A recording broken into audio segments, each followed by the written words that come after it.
အားလုံးမင်္ဂလာပါခင်ဗျာဦးအောင်တင်နဲ့မြမအရေးဆွေးနွေးခြင်းအစီအစဉ်အမှတ်2ကိုမေလ26ရက်နေ့ဗုဒ္ဓဟူးနေ့မြန်မာစံတော်ချိန်မနေ့7:00 နာရီမှာစတင်မှာဖြစ်ပါတယ်ကျွန်တော်ပြီးခဲ့တဲ့တုန်းကဒီတွေးဆုံဆွေးနွေးမြမအရေးဆွေးနွေးခြင်းအမှတ်1မှာကျွန်တော်မေကုံပေါင်းဆွေးနွေးချက်ပေါင်း30ခုကိုတုံ့ပြန်ဆွေးနွေးခဲ့တယ်အဲ့ဒီအချိန်မှာမေးထားတဲ့မေကွန်လက်ကျန်16ချက်ကျန်တယ်အခုလက်ရှိလဲ20ကျော်လောက်ရှိမယ်လို့ထင်တယ်အားလုံးပေါင်းပြီးတော့ရတော့ဖြေကြားတော့မှာဖြစ်ပါတယ်ကျွန်တော်ဖြေကြားခြင်းကကျွန်တော်ရဲ့ထင်မြင်ချက်ကျွန်တော်ရဲ့အသိဥသာဖြေကြားခြင်းဖြစ်ပါတယ်တကယ်လို့ကျွန်တော်ရဲ့ဆွေးနွေးချက်တွေကလွဲနေတယ်ဆိုရင်လည်း comment မှာထောက်ပြပြီးတော့ပြည်ပြင်ပေးနိုင်ပါတယ်အားလုံးကျေးဇူးတင်ပါတယ်ဆိုတော့ပထမဦးဆုံးအနေနဲ့ပြီးခဲ့တဲ့လွန်ခဲ့တဲ့2ရက်ကပြောခဲ့တဲ့ဒီမြန်မာရေးဆွေးနွေးခြင်း1မှာအချိန်များလို့ကြံခဲ့တဲ့မေကွန်16ခုကိုကျွန်တော်အရင်ဦးစားပေးပြောမှာဖြစ်ပါတယ်နံပါတ်1ကတော့ဒီကိုနေနိုင်ကမေးတာဖြစ်တယ်မေးချင်တာလေးရှိတယ်ကိုအောင်တင်တဲ့မေကွန်ဆိုတာတဲ့စိတ်ထဲထင်မြင်တာလေးပါဒီလိုပါတဲ့အခုအချိန်ထိဒေါ်ဆန်းစုကြည်ဘာမှလဲဘယ်လိုလဲဆိုတာဘယ်သူမှမသိရသေးဘူးကျွန်တော်စိတ်ထင်စစ်ကောင်စီကထိမ့်မနိုင်သိမ်းမြဖြစ်သွားတဲ့အချိန်မှာဒေါ်စုကိုချစ်ထုတ်ပြီးတော့စောက်ကြီးတိုင်းရင်ကြားစစ်သွားနိုင်မလားပေါ့အခုချိန်မှာပြည်သူအများစုကလည်းငတ်သူကငတ်တေသူကတေအစိုးဆုံးကပြည်သူအားလုံးခြေကုန်လက်ပန်းကျနေပြီဆိုတော့အခုချိန်မှာသာဒေါ်စုကိုရှေ့တန်းထုတ်လိုက်လို့ရှိရင်ပြည်သူကလည်းကြိုဆိုမှာပဲပြည်သူအများစုအလိုချင်ဆုံးကလည်းနိုင်ငံတော်လွတ်မြောက်ရေးထက်ဒေါ်စုနိုင်ငံတော်လွတ်မြောက်ရေးထက်ဒေါ်စုလွတ်မြောက်ရေးကြိုးပမ်းနေတယ်လို့မြင်မိလို့ပါတဲ့အခုချိန်မှာဗိုလ်ချုပ်မူကြီးမင်းအောင်လှိုင်ကဒေါ်စုနဲ့လက်ဝါးချင်းရိုက်ပြီးပြည်သူကိုမလိမ့်တပတ်လှုပ်သွားနိုင်မလားလို့တွေးမိတွေးရတွေးကြည့်မိတာပါတဲ့အစိုးဆုံးကတော့တဲ့ပြည်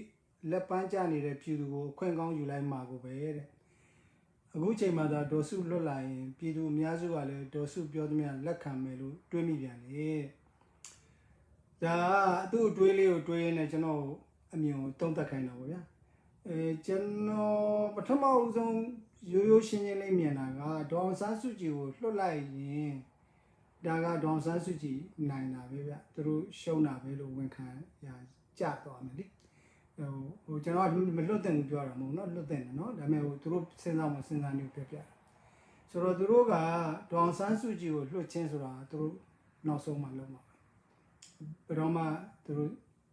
တို့ရဲ့ဒီ plan A B C D တွေအကုန်လုံးမရတော့မှဒါသူတို့လောက်ကောင်းလုပ်လိုက်မယ်ပေါ့တကယ်လို့ဒေါ်ဆန်းစုကြည်နဲ့သူတို့နဲ့တစုံတရာနားလည်မှုယူပြီးတော့ဒေါ်ဆန်းစုကြည်နဲ့နိုင်ငံရေးအပြင်ထွက်ပေါက်တစ်ခုကိုရှာပြီးတော့ထွက်ပေးတာမျိုးလွတ်ပေးတာမျိုးလဲလောက်ကောင်းလုပ်နိုင်တယ်ဒါပေမဲ့အဲ့ဒါမျိုးကသူတို့အကြက်တဲဖြစ်နေပြီလို့ယူဆတဲ့အခါမှာကျွန်တော်ကတော့အခုချိန်ထိသူတို့အကြက်တဲတော့ဖြစ်နေတာတော့အသေးကြပဲဒါပေမဲ့သူတို့မူလလမ်းကြောင်းပြောင်းလောက်တဲ့နိုင်ငံရေးကြက်တဲမှာသူတို့မရှိဘူးမရောက်သေးဘူးလို့ကျွန်တော်ယူဆတယ်အမေတချို့တွေကတော့နိုင်ငံရေးကြက်တဲဖြစ်နေပြီးပြောင်းရမယ်လို့ယူဆရင်လည်းယူဆနိုင်ပါတယ်ဆိုတော့သူတို့ရဲ့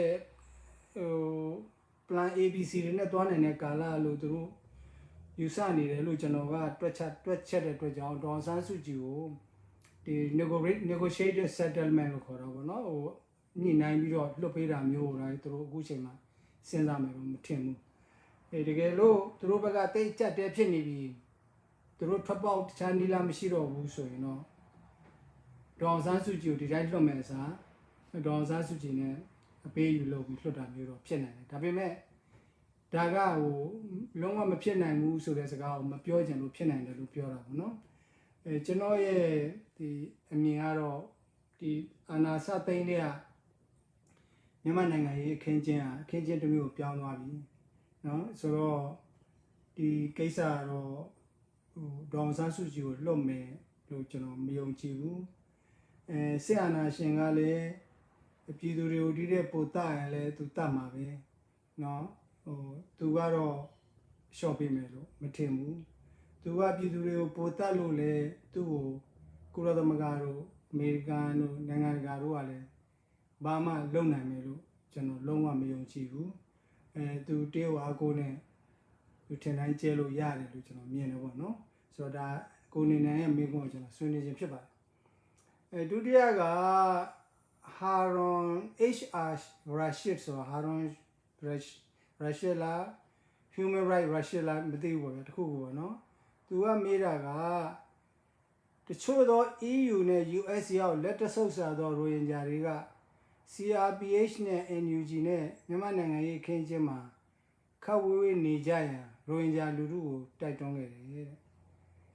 တပန်နဲ့တခြားသော EU ရောက်ခေတ်ပညာတတ်တက်ကြွလှုပ်ရှားသောရိုဟင်ဂျာလူငယ်များနဲ့ CRPH ကစကားပြောခဲ့ကြတယ်တဲ့ရင်းချက်ပေါ်ဦးထေးလွန်ဦးကဒေါက်တာဆာဆာသည်ရိုဟင်ဂျာများထံပြန်ပေးဆွဲ hijack လှုပ်ရှင်ခံရပြီး ICJ ICC တော့သူစီမာသာရှိသည်သူနဲ့မှတွေ့တဲ့သူ live ထုတ်လွှင့်ပြီးသတိပေးခဲ့တယ်ဒီနောက်အစပထမကလေးကရိုဟင်ဂျာတွေကမြန်မာနိုင်ငံရေးခေတ်ရည်စည်းကြောင်းတဲ့ဝင်မပါလို့သူများနဲ့ဦးထေးလွန်ဦးတို့က EU ရောက်ရိုဟင်ဂျာလူငယ်များတနည်းအားဖြင့် CRPH နဲ့ဆွေးနွေးလူမှုတော်လှန်ရေးကိုထောက်ခံသူများအားငွေရာထူးမဲ့ပြီးရိုဟင်ဂျာကိုတစ္ဆာဖောက်သူများအဖြစ်တိုက်ရိုက်၍တစ်မျိုးတွယ်ဝါ၍တဖုံဆွဆွဲနေသည်ကိုတွေ့မြင်ကြ၏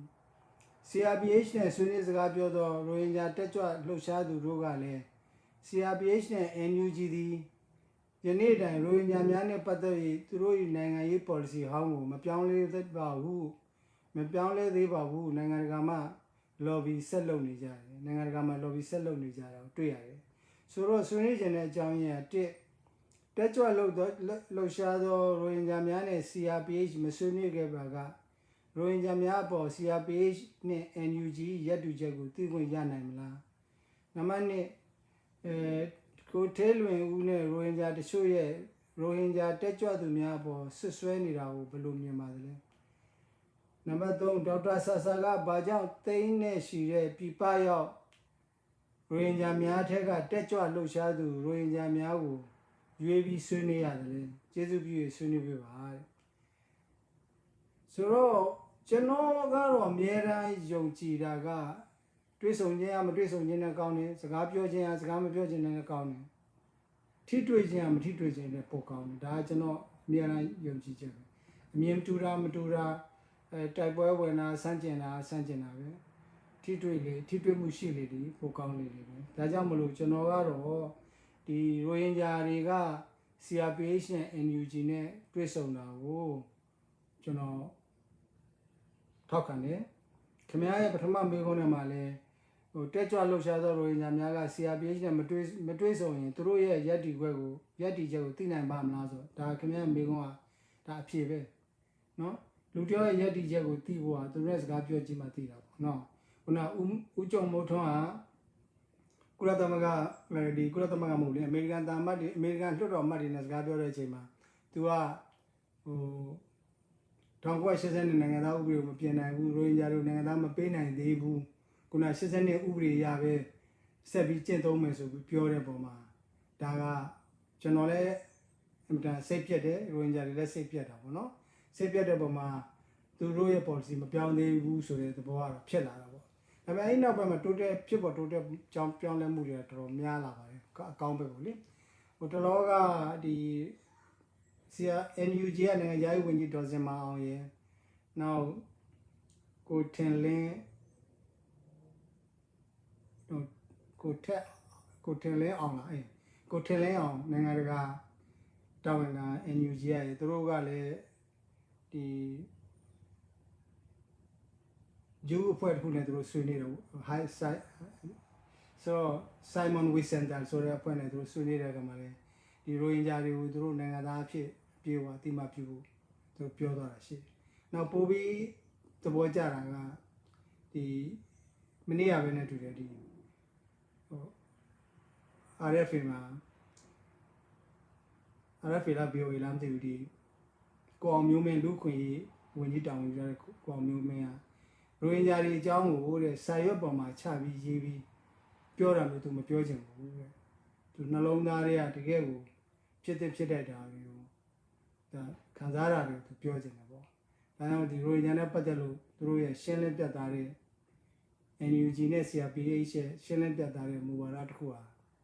ဒီမကြခင်ရက်ပိုင်းအတွင်းမှာထွက်လာမယ်လို့ဒီကိုဒီလူခွင့်ရဝင်ကြီးကပြောတယ်ပေါ့နော်ဆိုတော့ဒါကလည်းကျွန်တော်တို့ဘာလို့ကျွန်တော်တို့ကစိတ်ရှည်ဖို့လိုတယ်ဗျဒီမွတ်စလင်မုန်းတဲ့ရိုဟင်ဂျာမုန်းတယ်ဆိုတာမနေ့တနေ့မှမုန်းတာမဟုတ်ဘူးအနည်းဆုံး50ကျော်သွားပြီ50ကျော်သွားတဲ့ယူရင်းရှင်စီထွက်ဆွဲထားတဲ့ဒီမွတ်စလင်တွေဟာဗုဒ္ဓဘာသာကိုဖျက်ဆီးတဲ့လူတွေရိုဟင်ဂျာတွေကခိုးဝင်တဲ့လူတွေ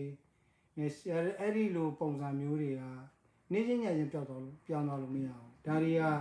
လူတွေအားလုံးမှာလွှမ်းမိုးမှုတွေရှိတယ်ကျွန်တော်တို့စိတ်ရှည်ဖို့လိုတယ်ဒါပေမဲ့နိုင်ငံတော်တာဝန်ရှိတဲ့လူတွေကလည်းပြတ်သားသားရဲရင်ရှင်းလန်းမှမို့လို့သလိုကျွန်တော်တို့လူဘက်ကမွတ်စလင်ဘက်ကပဲဖြစ်ရိုဟင်ဂျာဘက်ကပဲဖြစ်ဒီ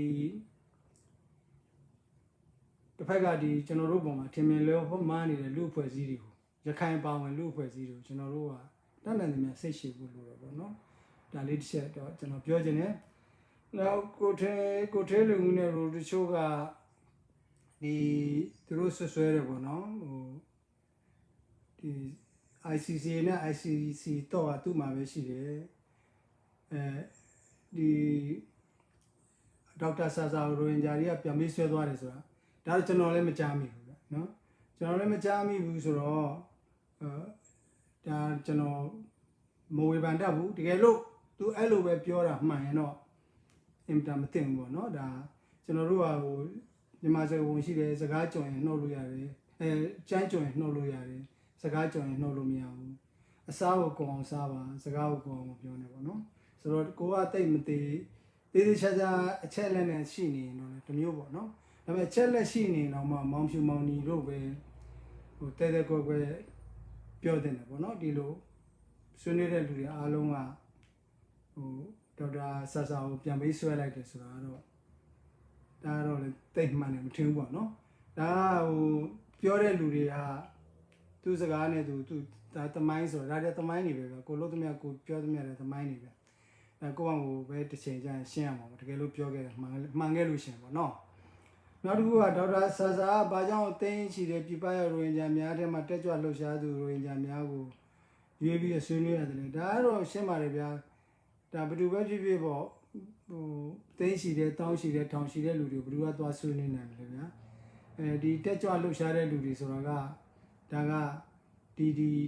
မြန်မာနိုင်ငံရေးမှာပေါင်ပတ်သက်နေတဲ့လူတွေရေဒါပေါ်မှာပေါ်လာတဲ့လူတွေဟုတ်နော်သူတို့ပြောနေဆိုနေတဲ့လူတွေ voice ဆုံးနေတဲ့လူတွေဆိုတော့ဒီလူတွေနဲ့ဆွေးနွေးတာကတော့ဒါဒေါက်တာဆာဆာရဲ့လောက်ရမှတ်ပါတယ်လို့ကျွန်တော်သုံးသပ်ရှင်ပါတယ်နောက်တစ်ခုကမနှင်းစီပေါ့နော်မမူအောင်တင်းနဲ့ NUG အစိုးရကိုတိမှတ်ပြုပေးဖို့ဝါရှင်တန်မှာ DC မှာစန္ဒပြတောင်းဆိုတာ RFP မှာတွေ့လိုက်တယ်တဲ့။ဘာကြောင့် USA ကတိမှတ်မပြုပေးတာလဲတဲ့။ USA တိမှတ်ပြုဖို့ဘယ်လောက်ရည်ကြီးတယ်လဲတဲ့။ဒါကကျွန်တော်လည်းမကြပြောခဲ့တယ်ဗျာ။နိုင်ငံတကာမှာနိုင်ငံတကာစည်းကမ်းတွေရှိတယ်ပေါ့နော်။ဟိုစာနာတာထောက်ခံတာပပိုးတာကူညီတာက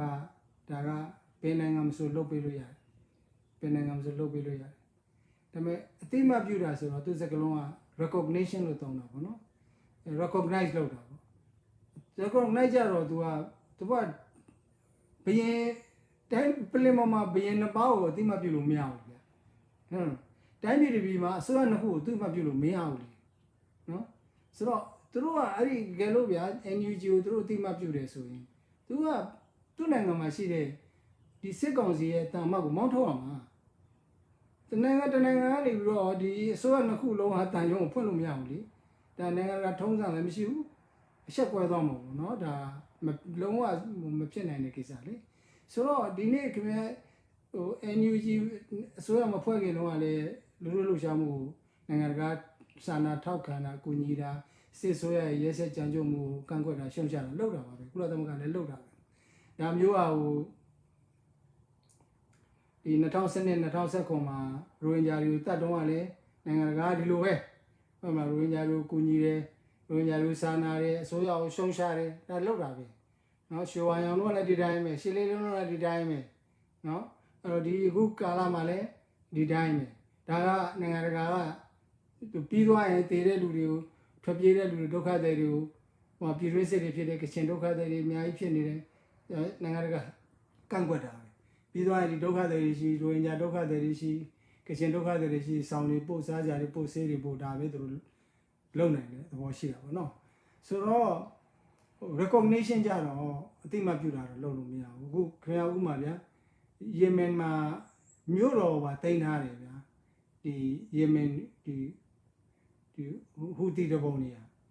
ဒီတပုံနေရမြို့တော်ပါတင်ထားတာနှစ်နဲ့ရှိနေပြီမြို့ကြီးရဲ့ဟိုတနိုင်ငံလုံးရဲ့တဝက်ကျော်လည်းသူတို့တင်ထားပြီတဝက်တော့မဟုတ်သုံးပုံပုံအောင်ကျော်နေပြီဒါပေမဲ့နိုင်ငံတကာကသူ့အတိမပြုမပြုဘူးမူလအစိုးရကိုပဲအတိမပြုတယ်နိုင်ငံရေးနောက်ခံအကြောင်းတွေတော့ရှိတာပေါ့နော်လစ်ပြားမှာဆိုတော့ဒီလိုပဲလေလစ်ပြားမှာဗိုလ်ချုပ်ဟာလီဖာခပ်တာက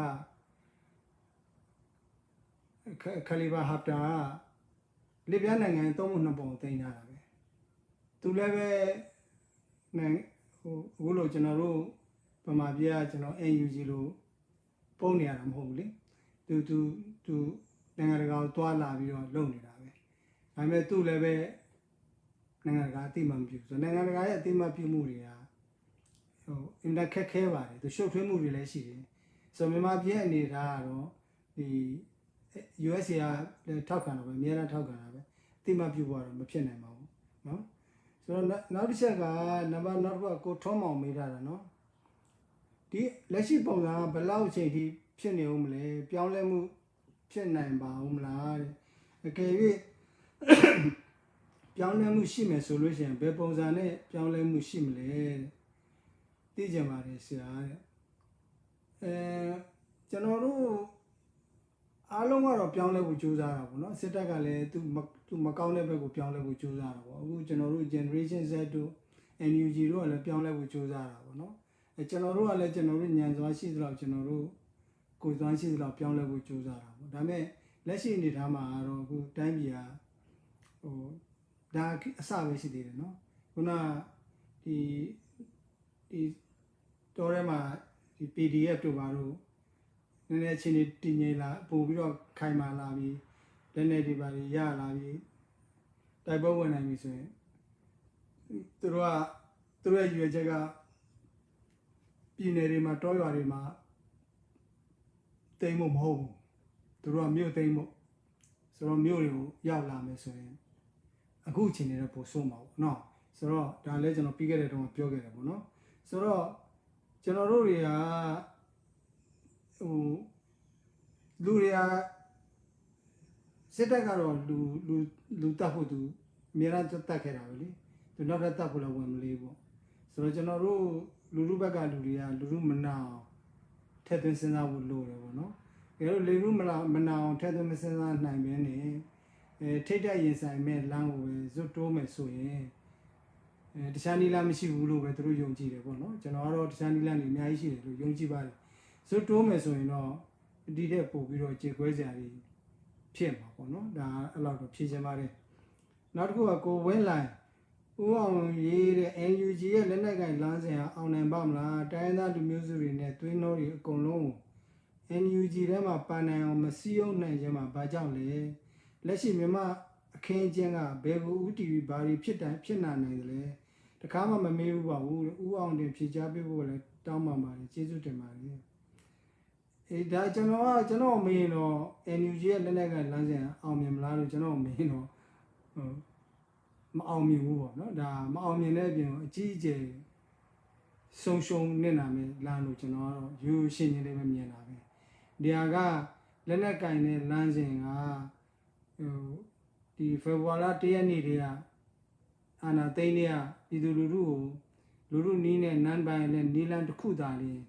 စစ်တပ်ကြောက်တယ်စစ်တပ်ကရေရှည်တောင့်ခံထားလို့မရတဲ့နီလန်လူထုတော့ဖိနှိပ်တာတတ်တာရှိမယ်ပန်းတာရှိမယ်အဲ့ဒီအဆင့်ကိုကျွန်တော်တို့ကြော်လွှားနိုင်တာနဲ့အမြကျွန်တော်တို့အချိန်တူတူနဲ့တက်တာတဲ့နီလန်နဲ့ဆရာနာရှင်ကိုတွန်းလာနိုင်မယ်လို့ကျွန်တော်အခုချိန်ကြီးယုံကြည်တယ်အဲ့တော့ဆရာနာရှင်ကဒီလူထုကိုဒီလူအများရဲ့မြင်ကွင်းမှာရင်ဆိုင်ရတာ သူ့အတွက်ဟိုအများကြီးရှက်ရွယ်ကျုံနှွဲဖြစ်တယ်နိုင်ငံတကာမှာပြဿနာတွေအများကြီးဖြစ်တယ်ဆိုတော့သူကလူတွေကိုတောက်ခိုစီခြင်းတောက်ခိုအောင်လို့ပဲပြစ်တာခတ်တာတွေတတ်တာဖြတ်တာတွေသူနည်းနည်းခက်ကြမ်းကြမ်းလေးလုပ်ပေးလိုက်တယ်လုပ်ပေးလိုက်တော့အဲ့ဒီပုံမှာကျွန်တော်တို့ကဒီ non violent ပေါ့အကြမ်းမပိုက်ပုံမှာကြမ်းကြမ်းခံမခံနိုင်တဲ့အခါကျတော့မင်းတို့အကြမ်းဖက်ရင်ငါတို့လည်းကြမ်းဖက်မှာပဲမင်းတို့ငါတို့အပြစ်မင်းတို့ငါပြစ်မှာပဲဆိုတော့ဟိုဒီစစ်တပ်ကသူကြိုက်တဲ့ဟိုတိုက်ပွဲပုံစံကိုကျွန်တော်တို့ကကိုကြိုက်တဲ့တိုက်ပွဲပုံစံကိုစစ်တပ်ကိုကျွန်တော်တို့ဆွဲခေါ်ယူရမယ်စားဒီစစ်တပ်ကြိုက်တဲ့တိုက်ပွဲပုံစံလေးကိုကျွန်တော်တို့ကတွားလိုက်တာတွားလိုက်တဲ့ခါကျတော့ဒီထိတ်တိုက်ရင်ဆိုင်နဲ့နီလာကတော့မလုံးဝမဖြစ်နိုင်ပါဘူးဒါတော့ဟိုနောက်တစ်ခုကသွေးလူမျိုးစုတွေနဲ့သွေးနှောတွေအကုန်လုံး NUG ရဲ့ပါလာအောင်မစည်းရုံးနိုင်ခြင်းမှာဘာကြောင့်လဲလူမျိုးစုတွေတော့တော်များများပါပါတယ်မြန်မာသမိုင်းမှာတော့တိုင်းသားလူမျိုးစုတွေဒီလောက်ပါတဲ့အစိုးရအဖွဲ့ဆိုတာဒေါက်တာစင်ဝင်းတို့ဒီမြို့သားညွန့်ပေါင်းအစိုးရအဖွဲ့မှာတော့ဒီလောက်မပါခဲ့ဘူးဗျ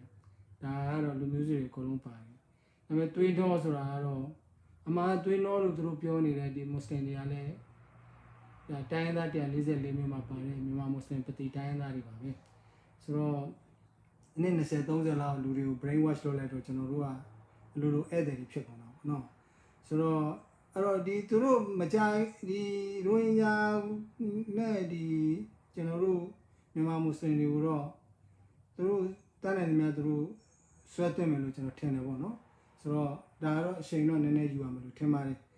နောက်တစ်ခုက New September အခုယူရီသွားနေတဲ့ကျွန်တော်အဆင်ပြေလာတဲ့တိုးတက်အောင်လုပ်ပေးရန်ပြည်ပဆိုင်ရာကို speak out လုပ်ပေးပါအဲဒီကျွန်တော်ကတော့ပင်လယ်အောင်နေတဲ့ကျွန်တော်ဗျာရေကြည့်ရေမြုပ်တဲ့ကျွန်တော်ကြောက်စရာကောင်းတဲ့ကျွန်တော်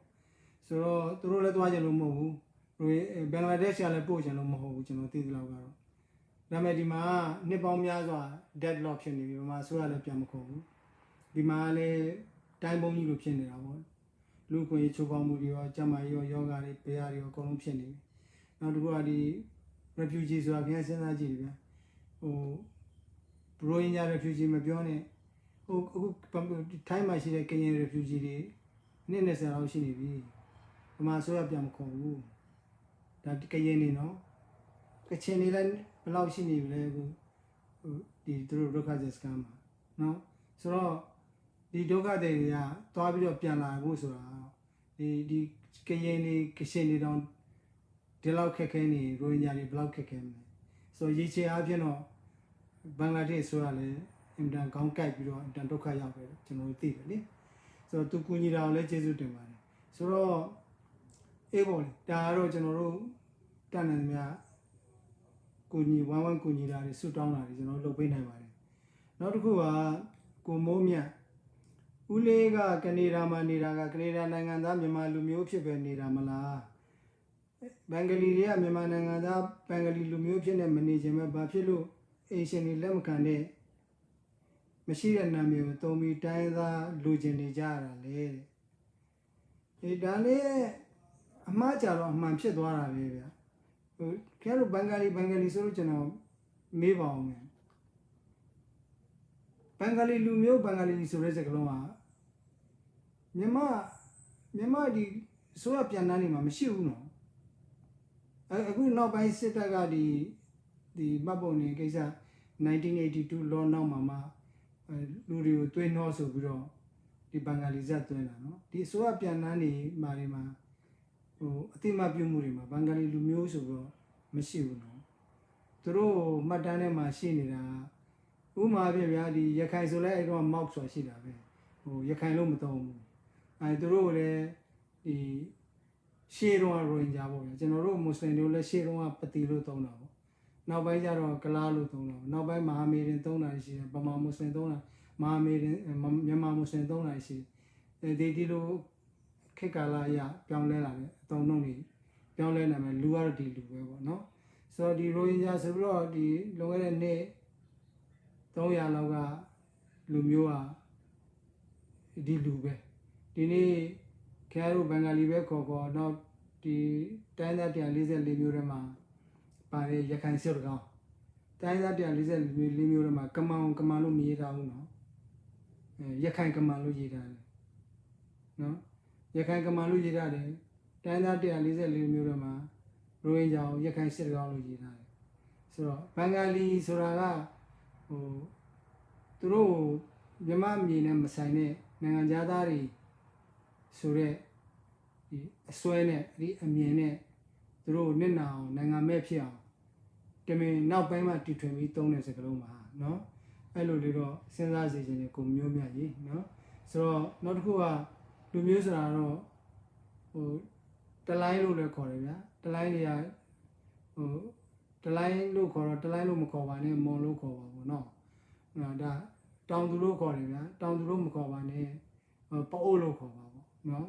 လူမျိုးဆိုတာကကိုကြိုက်တဲ့နာမည်ကိုရွေးလို့ရတယ်ပဲနော်ဒီတမိုင်းတစ်လျှောက်လုံးမှာအင်္ဂလိပ်ကမှတ်တမ်းတွေအားလုံးမှာမောက်ပဲခေါ်တာပဲရခိုင်ကငါတို့မောက်ခေါ်တာမကြိုက်ဘူးရခိုင်ခေါ်ပါအဲသူကိုကြိုက်တဲ့နာမည်ကိုခေါ်တယ်ကိုမကြိုက်တဲ့နာမည်ကိုမခေါ်နဲ့ဆိုရင်သူများလည်းပဲအဲ့ဒီသဘောမျိုးတော့ရှိတယ်လို့ထင်ပါတယ်ခုနနိုင်ငံသားပေးတာမပေးတာတိုင်းသားပေးတာမပေးတာ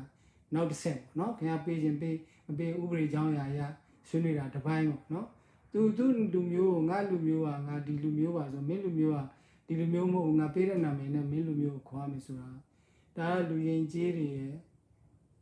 လောက်ရတော့မဟုတ်ဘူးပေါ့နော်ဒါလိုတော့ကျွန်တော်ထောက်ပြခြင်းတယ်ပေါ့ကိုရဲထွန်းနိုင်ကဘာလို့မြန်မာနိုင်ငံကိုပြန်လဲပြီးနိုင်ငံရေးမလုပ်တာလဲပြန်လို့မရလို့ပေါ့ဗျာကျွန်တော်ပြန်လို့ရရင်တော့ပြန်ကျင်ပါတယ်ဆိုတော့ဒီလောက်နဲ့ပဲပြောပါမယ်ဒီမှာဇလန်ထပ်ပြီးအသေးစိတ်မပြောတော့ဘူးလေနော်ဆိုတော့ပြန်ဝင်ပြီးရင်ပြန်ပါမယ်ဆိုတော့ကနေဒါနိုင်ငံသားအဖြစ်ကိုဆွန့်လွတ်ပြီးမြန်မာနိုင်ငံသားအဖြစ်ခံယူဖို့စဉ်းစားရှိပါတယ်2013ခုနှစ်ကကျွန်တော်လျှောက်ထားတယ်ဦးဒေါ်စုတက်တော်လဲသမရဦးထင်ကျော်ရှိထပ်လျှောက်တယ်မရပါဘူးဆိုတော့ကိုထွန်းထွန်းနိုင်ကမြန်မာမွတ်စလင်ရဲ့ရှေ့ဆက်နိုင်ငံရေးလာလာကျွန်တော်တို့နိုင်ငံရေးလာလာကတော့နှစ်50 60 1962 1962တည်းကမြန်မာမွတ်စလင်ရဲ့နိုင်ငံရေးအခြေအနေကဒီနေ့တည်းပိုဆိုးလာတယ်ဗျဒါအရှိတရားဒါပေမဲ့ဒီနေ့ generation Z တွေနဲ့ဒီနေ့ဒီတော်လာရေးပေါ့နော်ဒီဖေဖော်ဝါရီ 1 ရက်နေ့နောက်ပိုင်းကဒီလူထုအောင်ကြွမှုကတော့လူတွေရဲ့ဒီ stereotype ကိုလည်းတော်လှန်တဲ့သဘောတွေတွေ့တယ်ဒီလိုဟာမျိုးကကျွန်တော်တို့အရင်တော့ကကျွန်တော်မှတ်မိတော့လူထုအောင်ကြွမှုဟာစစ်တပ်အာဏာသိမ်းပြီးတဲ့စုစုပေါင်း12ခုဒါမှလည်းဆို12ခုရှိတယ်ဒီလိုလူထုရဲ့ဒီလူထုကခုနအရင်တော့ဆိုစစ်အာဏာရှင်စနစ်စန့်ကျင်ရေးဒီမိုကရေစီရေး Federal ပြည်ထောင်စုရေးဒီလောက်ပဲရှိတယ်ဒါပေမဲ့ကိုယ့်ချီမှာရှိတဲ့လူအဖွဲ့အစည်းတွေမှာလူချင်းနိုင်ငံသားချင်းတန်းတူညီမျှမဆက်ဆံမဲ့ခွဲခြားဖိနှိပ်နေတဲ့ကိစ္စတွေကို speak out လုပ်တာပေါ့ဒါတွေကိုအသိမှတ်ပြုပြီးတော့ဒါတွေကမလုပ်သင့်ဘူးဆိုတဲ့မှတ်တိုင်စိုက်တာဒီပွဲပဲဗျဒါကအရင်တော့ကိစ္စတွေမှာကျွန်တော်တို့ဒါမျိုးမတွေ့ဘူးဆိုတော့ဒါကအင်တန်ထူးခြားတယ်ဒါကျွန်တော်တို့မြန်မာမွတ်စလင်တွေအတွက်ကောရိုဟင်ဂျာတွေအတွက်ကောဘာသာရေးလူနည်းစုဟိန္ဒူတွေအတွက်ကောတရုတ်တွေအတွက်ကောအားလုံးအတွက်ပေါ့ဗျကျွန်တော်နိုင်ငံသေးအတွက်ဒါဖြစ်တဲ့ဖြစ်တဲ့ဒီမိုကရေစီဖက်ဒရယ်နိုင်ငံသေးအတွက်အခြေခံမူတွေကိုချတာပဲချနိုင်တယ်လို့ပြောမှာဒီလူထုအုံကြွမှုကြီးနော်ဆိုတော့ဒါလေးတော့ကျွန်တော်တို့တက်ပွဲကတော့ရှိနေပါပြီတက်ပွဲဆိုတာဒီလိုတွန်းတိုက်တာမဟုတ်ဘူးပေါ့နော်ကျွန်တော်တို့ရဲ့တန်းတူညီမျှရေးလူ့ခွင့်ရေးတက်ပွဲတွေကတော့အများအားရှိနေမှာပါပဲဒါပေမဲ့ကျွန်တော်တို့အတွက်အရင်နဲ့ဆိုင်အခြေအနေပိုကောင်းလာတယ်လို့ကျွန်တော်ယူဆတယ်ပေါ့နော်ဆိုတော့ကိုဝင်းက NLD နဲ့ NUG ပါကွာလဲမမှုတဲ့ NLD ကတော့ပါတီပေါ့ဗျာပြီးခဲ့တဲ့ပါတီပေါ့နော်ပြီးခဲ့တော့အစိုးရဖွဲ့တဲ့ပါတီပေါ့သူကတော့ဟိုစစ်တပ်ကိုအများအားကာနေတဲ့ပါတီပေါ့နော်ဟိုတိုင်းသားတွေနဲ့စစ်တပ်နဲ့တိုင်းသားဘက်ကအပြစ်စစ်တပ်ကိုဂုံပြုတ်တိုင်းသားကိုထိုးစစ်ဆင်ခိုင်းနော်ရိုဟင်ဂျာနဲ့ဖြစ်ရင်လည်းရိုဟင်ဂျာတွေကရိုဟင်ဂျာမျိုးသမီးမရင်းကျက်ခါဆိုဒါ hate favorite ဒါမရင်းကျက်တာဒါအလိန်လေးနော်မရင်းတူတွေမြန်မာတက်မတော်ဟာလူ့ဘဝမချိုးဖောက်ဘူးနေမီတည်ငြိမ်တရားဥပဒေစိုးမိုးရေးလုပ်နေပါဒီလိုတွေ NLD ဆိုတာတက်ကြွကြခုနအကြောင်းသားတွေနော်သူလွတ်မြောက်ရေးအတွက်အကြောင်းသားတွေတိုက်ပွဲဝင်တော့အကြောင်းသားဆိုတာဒီလိုလုံနိုင်မှတိုက်နိုင်မှအကြောင်းသားတွေဒီလိုရဲတင်းပြောတာဆန္ဒပြတာနိုင်ငံရေးလုပ်တာကိုကျွန်မကြိုက်တယ်သူအစိုးရဖြစ်လို့သူလုပ်တာမှန်တော့ပြောတဲ့ခါကျတော့ ဒီလိုမလုတ်တဲ့မလုတ်အပ်တဲ့ຢာတွေကိုဘာဖြစ်လို့လောက်ရတယ်လဲနော်ကျောင်းသားခုနသူဒုက္ခရောက်နေတော့ကျောင်းသားကနိုင်ငံရေးလောက်တာသူထောက်ခံတယ်သူအာရရတော့သူမဟုတ်တာလို့ကန့်ကွက်တော့ကျောင်းသားနိုင်ငံရေးလောက်တာသူရှုံရှာတယ်ပေါ့နော်ခုနလိုနိုင်ငံတကာလည်းဒီတိုင်းပေါ့သူဒုက္ခရောက်နေတော့use your liberty to promote ours နော်ခင်ဗျားတို့ရဲ့လွတ်လပ်ခွင့်ကိုသုံးချပြီးကျွန်တော်တို့ရဲ့ဒီလွတ်လပ်ခွင့်တွေကိုကူညီပါလို့သူတောင်းဆိုတာဗမာပြည်ကိုစံချင်းတွေလှုပ်ပါလို့သူတောင်းဆိုတာသူအာဏာရပြီးသူတလွဲလှုပ်တဲ့အခါကျတော့အဲ့ဒီနိုင်ငံတကာထုံးစံတိုင်းပဲဒီမှာသူကရခိုင်ဖိနှိပ်ခံရလဲသူကရခိုင်ဘက်ကပြောတာရိုဟင်ဂျာဖိနှိပ်ခံရလဲရိုဟင်ဂျာဘက်ကပြောတာကချင်တွေကရင်တွေတက်ခံရလဲကချင်တွေကရင်တွေနိုင်ငံတကာကသူထုံးစံကသူကမတရားတဲ့ဘက်ကရတာပဲเนาะဆိုတော့သူမတရားလို့တော့လဲနိုင်ငံတကာကသူ့ကိုဝေဖန်တာပဲအဲ့ဒီကကျတော့သူများပြည်သူတွေဝင်ဆက်တယ်လို့မြန်မာနိုင်ငံကြီးကြောင်းနားမလဲဘူးလို့ပါသူပြောတဲ့စကားလုံးကစစ်အုပ်စုကနေ50ပြောတဲ့စကားလုံးအတိုင်းပြန်ဖြစ်လာတာဟုတ်နော်ဆိုတော့ NLD ကတော့ကျွန်တော်ထင်တယ်တမိုင်းချီရနဲ့ကြာသွားပြီဒီစကားလုံးကတော့နည်းနည်းကြာနေပါတော့တမိုင်းတည်သွားပြီနော်သူ NLD ရဲ့တမိုင်းကမကောင်းတော့နော်ဒါပေမဲ့တစ်ခုလုံးကုန်သွားတာလို့မဟုတ်ဘူးနော်ကျွန်တော်လည်း NLD က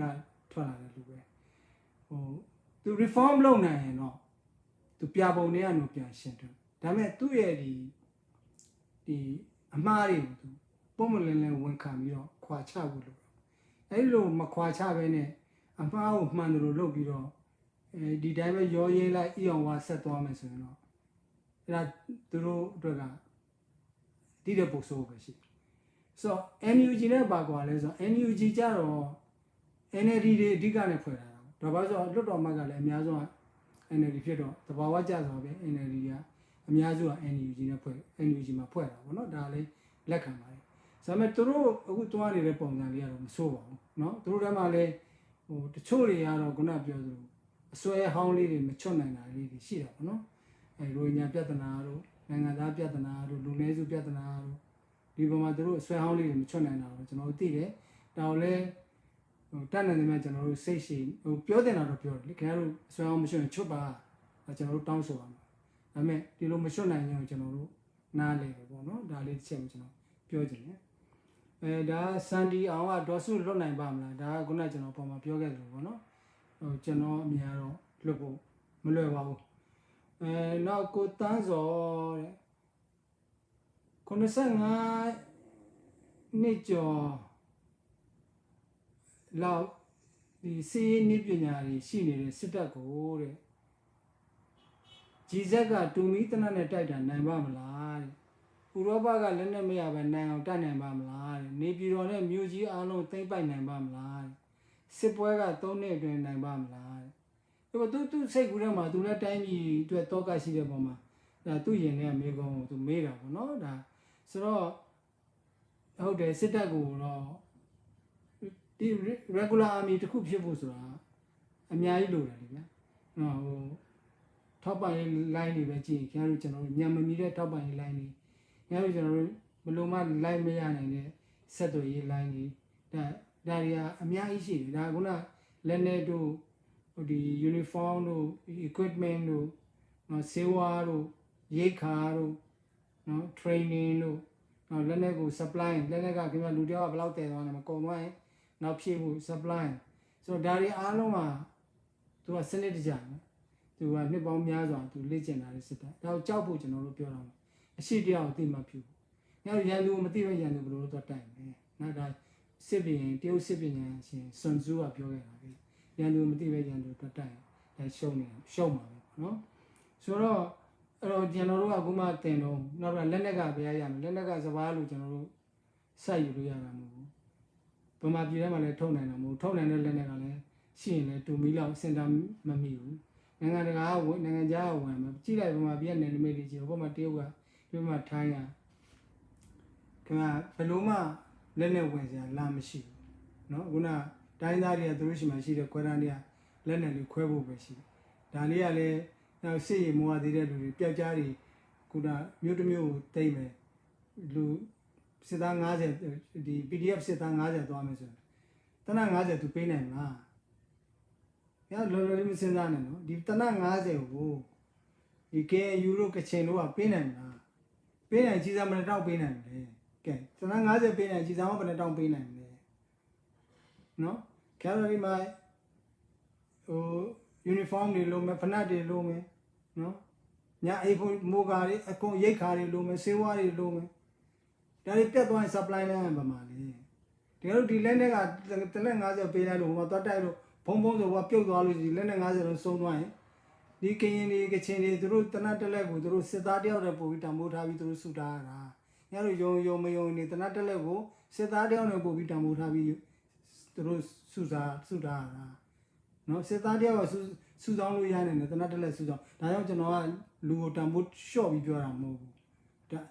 reality ကိုပြောတာရှေ့တရားကိုပြောတာဆိုတော့ဒါတွေကဘလို့မှစိတ်ကူးရင်လို့ကောင်းပါတယ်เนาะခုနဆရာကြီးဒေါက်တာဇော်ဝေဆိုစိတ်ကူးရင်လို့တော့ကောင်းပါတယ်လက်တွေ့ရတော့မဖြစ်နိုင်ပါဘူးเนาะနောက်ခုနမြို့ကြီးတွေတိတ်နိုင်မှာဘလို့လို့တိတ်နိုင်မလဲဗျာမဖြစ်နိုင်ပါဘူးเนาะခင်ဗျားဒီတိုင်းသားတွေရှိတယ်အခုတိုက်ပွဲတွေဆင်နေတယ်ဆိုတော့မှဒီအဆက်ပြတ်နေတဲ့ဟိုအားနေတဲ့ကွင်းဆက်လေးတွေလိုက်သိမ်းတာပါဒီပြည်နယ်တွေကမို့ကျွန်တော်အထင်သေးတာပြောတာမဟုတ်ဘူးเนาะနာဘူးဘလို့လို့မဖြစ်နိုင်တော့ဖြစ်နိုင်တယ်လို့ဘလို့လို့ပြောမလဲခဲဖောင်အောင်သိမ်းလို့မြို့တော်ပြည်နယ်မြို့တော်တွေသိမ်းနိုင်လားကတ်နိုင်လားနော်မဖြစ်နိုင်ဘူးလေနော်တတိုင်းသားတွေလည်းသိပါတယ်ဆိုတော့3နှစ်အတွက်ပြီးပါမလားဆိုတော့ကျွန်တော်ထင်တာတော့ဒီဟာကသူတို့ရှိဒီတပ်ဘုံဝင်လူငယ်လေးတွေအသက်သေးပါစေကျွန်တော်လည်းတော့ခုခဲ့တာပဲကျွန်တော်လက်နဲ့မကန်ပေမဲ့ငါဒီမြို့ထဲမှာနေပြီးတော့ဘာလုပ်မလဲထောင်ထဲမှာငါဘောငါနစ်မြုံခံမလားငါအသက်သေးပါစေငါတော်တဲ့ထွက်မယ်ဆိုတော့ကျွန်တော်နိုင်ငံခြားရောက်မယ်ဆိုပြီးတော့တော့ခုတာမို့နိုင်ငံခြားရောက်မယ်ဆိုတော့တော့ခုတယ်လို့လည်းတယောက်မှမရှိဘူး88တုန်းကနော်ဆိုတော့ကျွန်တော်နိုင်ငံခြားဆိုလည်းမသိဘူးနဲ့တော်ရဲအောင်တင်မယ်မတင်ပြန်နိုင်အောင်တိုက်မယ်ဒီနှစ်ခုပဲရှိတယ်ဆိုတော့ဒီဟာကအဲ့ဒီတော့လည်းကျွန်တော်တို့က GZ ပေါ့ဗျာအခုလည်း GZ တွေပေါ့ကျွန်တော်တို့ ਨੇ တသွေးတဲ့ခံစားမှုတစ်ခုတည်းနဲ့အခုတော်ရဲရောက်တဲ့လူတွေသူတို့ရဲ့နောက်မှာဘလို့တောကမီးတွေတောက်လောင်နေမယ်ဆိုတော့အဲ့ဒီတောကမီးကကျွန်တော်တို့တောက်လောင်ခဲ့ပြီကျွန်တော်တို့သိတာပေါ့နော်ဟိုရောက်အခက်အခဲတွေအများကြီးရှိတယ်ဆက်ဆံရေးမတိုင်းသားတွေနဲ့ဆက်ဆံရေးတွေလူမျိုးရေးပြဿနာတွေနောက်တယောက်နဲ့တယောက်မယုံသင်္ကာတွေတွေးထိုးတာတွေစီကံမဲ့မှုတွေမူရေးစေဝါပြဿနာတွေအိမ်တော်ရေးပြဿနာတွေအများကြီးရှုပ်ထွေးအောင်မယ်ဒါပေမဲ့ဒါစိတ်ပြောင်းပြောတာမဟုတ်ဒါပေမဲ့ခုနကဒီဟာတွေအားလုံးကဒီကာလရှည်ပြီးတော့မှဒီတတကိုတည်ထောင်ဖို့လေ့ကျင့်မှုဆိုတာဒီဟာကကျွန်တော်စိတ်ထဲမှာတော့ဒီမျိုးပြမှာတက်တောင့်တက်တာနေတဲ့လူတွေကတချို့တွေတော့လုံနိုင်ပါတယ်တချို့တွေတကယ်ချမ်းသာပြီးကြွယ်ဝပြီးတော့ရှင်မင်းမင်းနောင်လက်မွေးမင်းနောင်လေခဲ့တဲ့လူတွေတောင်မှတော်ထဲမှာကျွန်တော်တို့တက်ပူပြီးဆင်းမြင့်တဲ့လူတွေတောင်မှတော်ထဲမှာကြမ်းကြမ်းခံတယ်လက်ရှိမရှိဘူးမဟုတ်နော်ဒါပေမဲ့အများစုကတော့ကျွန်တော်ထင်တယ်ခံတယ်မထင်ဘူးနော်နောက်တစ်ခုကဤတန်တာတဲ့မြန်မာပြည်ဘယ်တော့မှကမ္ဘာတောင်းဝင်နိုင်မလဲအေးဗျာဒီမိကုန်းကလည်းကျွန်တော်မြင်သလိုပြောမယ်ဗျာနော်ခဲနိုင်ငံတနိုင်ငံလုံးမှာနိုင်ငံတနိုင်ငံမှာနိုင်ငံသားတွေဒါကျွန်တော်ရှုတော့ကျွန်တော်ပြောတာနော်ခဲနိုင်ငံသားတွေကဒီဓာတ်တူမှုနဲ့တရားမျှတမှုတွေလွတ်လပ်ခွင့်တွေမရှိဘဲနဲ့တော့အဲ့တိုင်းဘယ်တော့မှကမ္ဘာတောင်းဝင်နိုင်ဘူးခဲတော့ဘာလို့ဆိုကမ္ဘာတောင်းဝင်မှုဆိုတာဒီနိုင်ငံလူတွေအားလုံးဟာဓာတ်တူညီမှဖြစ်တဲ့ခါကျမှ तू စူးစမ်းပြီးတော့ကမ္ဘာတောင်းဝင်တာလေဒီနိုင်ငံလူတွေကမင်းကကလားမလို့နေမယ်မင်းတရုတ်မလို့မင်းဟိန္ဒူမလို့နေဒါပေမဲ့ချင်းချင်း fighting လုပ်နေမယ်နော်ငါစစ်ဖို့သားသမီးမလို့မင်းကရသားသားသမီးမလို့ငါစစ်ဖို့မလို့မင်းကရသားမလို့နော်ငါစစ်တပ်ကလာတဲ့တရားသူကြီးမလို့မင်းကရသားတရားဆိုတော့ဒီလိုနဲ့ပဲတယောက်နဲ့တယောက်မြတ်တောင်းမှုမရှိဘဲနဲ့အချင်းချင်းပဲ compete လုပ်နေမယ်ဆိုရင်ရှင်ပြန်နေမယ်ဆိုကျွန်တော်တို့ရဲ့ energy တွေကကျွန်တော်တို့တနိုင်ငံလုံးအတွက်ဘလို့မှမဖြစ်နိုင်ဘူးဆိုတော့ကမ္ဘာတောင်းဝင်တဲ့နိုင်ငံတစ်ခုဖြစ်ဖို့ဆိုစင်ကာပူကြည့်လိုက်ဗျာဘာမှစင်ကာပူဟာကျွန်တော်တို့နိုင်ငံရဲ့အနေအထားကဟိုလွန်ခဲ့တဲ့50 60စင်ကာပူအနေအထားနဲ့ပြန်ကြည့်ရင်50 60စင်ကာပူအနေအထားကျွန်တော်တို့နိုင်ငံနဲ့ဆိုဟောင်ကောင်ကဒီနေ့အနေအထားဒီနေ့ဗမာပြည်အနေအထားနဲ့ဆိုရင်စင်ကာပူဟာဒီနေ့ဗမာပြည်အနေအထားနဲ့ဆိုရင်ဒါပေမဲ့ဟောင်ကောင်နဲ့စင်ကာပူကကမ္ဘာထိပ်တန်းနိုင်ငံတွေဘာလို့ဖြစ်သွားလဲ ဥမာမျိုးစင်ကာပူကြည့်လိုက်ခင်ဗျာဒီသူ့မှာသူ့နိုင်ငံလောက်လူမျိုးဘာသာခွဲခြားမယ်ဆိုခွဲခြားလို့ကောင်းတဲ့နိုင်ငံပုံမှာရှိမယ်ဗျာတရုတ်ရှိတယ်ဟိန္ဒူအုပ်စုရှိတယ်တမန်တွေရှိတယ်မလေးမွတ်စလင်တွေအုပ်စုရှိတယ်တချင်းချင်းချနေမှာတော့ခေါင်းဆောင်ကအရေးချင်းရှိတဲ့ခါကျတော့အားလုံးပေါ်မှာတရားဥပဒေနဲ့ဓာတ်ညီမျှပေးပြီးတော့ level playing field မှာအားလုံးကိုရှင်းပြမှုပေးထားတယ်ဆိုတော့လူတိုင်းကကြိုးစားတယ်ငါရာရှိသားသမီးဖြစ်တဲ့အတွက်ကြောင့်ဆိုပြီးတော့ဒီအားကစားမတော်ဘဲနဲ့အားကစားရသွားတာရည်ချင်းမရှိပဲစေးချောင်းတက်ခွင့်ရတာဒါမျိုးတွေသူတို့ရှိမှမရှိတော့ယာလူရသွားတာမရှိတော့ဆိုတော့ဒီတိုင်းပြည်ကတအားထောင်တက်သွားတော့ကျွန်တော်တို့ကတော့ဒီဘောအဲ့တော့ကျွန်တော်တို့ကကမ္ဘာတောင်းဝန်နိုင်ငံဖြစ်ရှင်တော့ကျွန်တော်တို့အကျင့်ဟောင်းတွေကိုဖယ်ရမယ်ကျွန်တော်တို့နိုင်ငံထဲမှာလူချင်းဓာတ်လူညီများမဆက်ဆံနိုင်သေးဘူးဆိုရင်ကမ္ဘာအဆင့်ကမ္ဘာတောင်းဝန်နိုင်ငံဖြစ်ပေါ်တာဘယ်လို့မှမဖြစ်နိုင်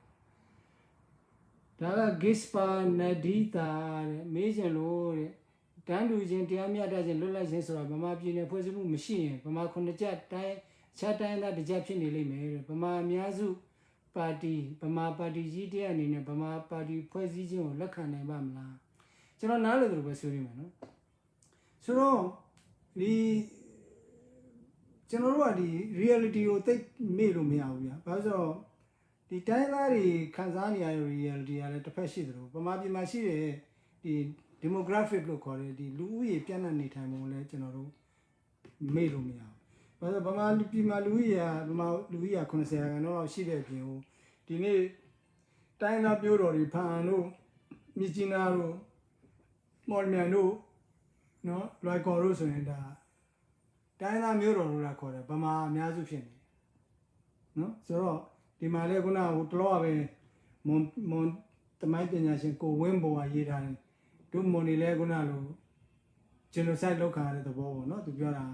မွန်နေ Burmanize လောက်ခံရတယ်ပေါ့နော်အဲ့ဒါနိုင်ဟန်တာတို့လည်းဒီကိစ္စကိုမြင်တယ်ဘာမှလုပ်လို့မရဘူးပေါ့နော်မွန်နေဗမာတွေကဒီလူမျိုးမပြောင်း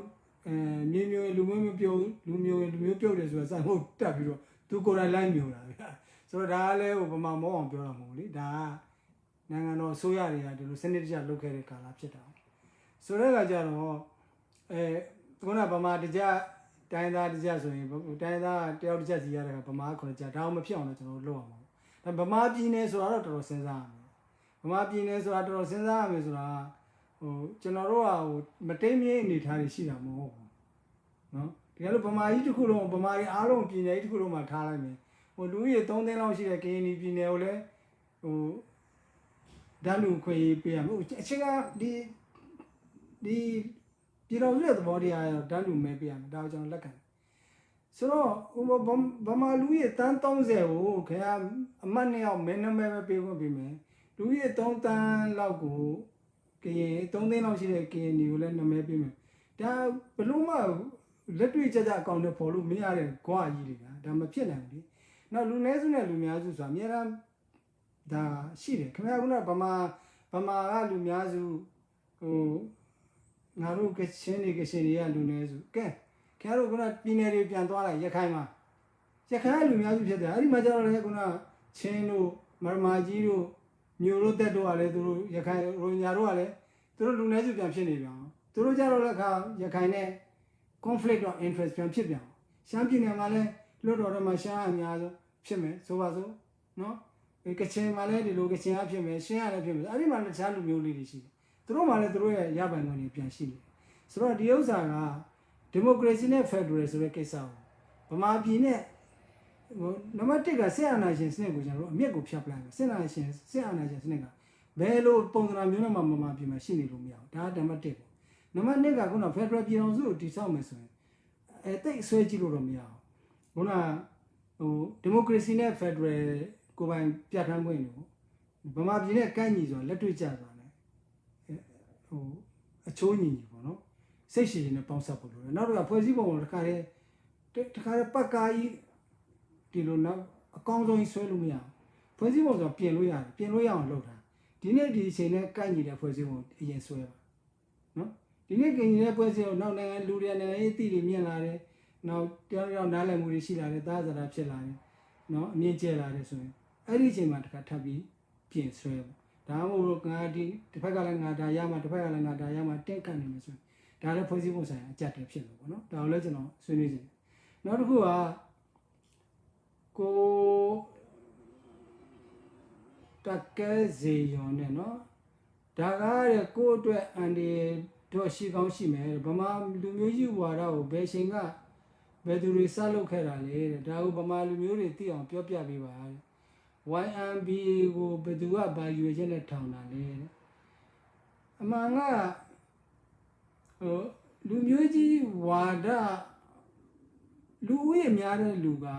သူက influence ဖြစ်တာပေါ့နော်ဒီ influence ဖြစ်တဲ့အခါကျတော့ဘယ်မှာပဲဖြစ်ပေါ့နော်ကရင်ပြည်နယ်မှာကရင်များတဲ့နေရာမှာကရင် influence ဖြစ်တာပဲလွှမ်းမိုးမှုရှိတာပဲဒီနေ့မဲ့တခြားတိုင်းသားဒီလိုပဲပေါ့ဆိုတော့ဗမာတိုင်းပြည်လုံးမှာဗမာပြည်ကများတဲ့ခါကျတော့ဗမာတွေရဲ့ဒီလွှမ်းမိုးမှုကများတာပေါ့နော်ဆိုတော့ဒါကိုတခါစနစ်တကျနဲ့ခုနလိုငါတို့ဗမာတွေကခြားငါတို့နဲ့မတူတဲ့လူမျိုးတွေပေါ်မှာအများအားအသာရနေရမယ်အုပ်စီးနေရမယ်ချုပ်ကင်ထားနေရမယ်ဒါလည်းဆိုရင်တော့ဒါလူမျိုးကြီးဝါဒခေါ်တာပေါ့နော်ဆိုတော့လူမျိုးကြီးဝါဒဆိုတဲ့အခါကျတော့ကျွန်တော်သိသလောက်ကတော့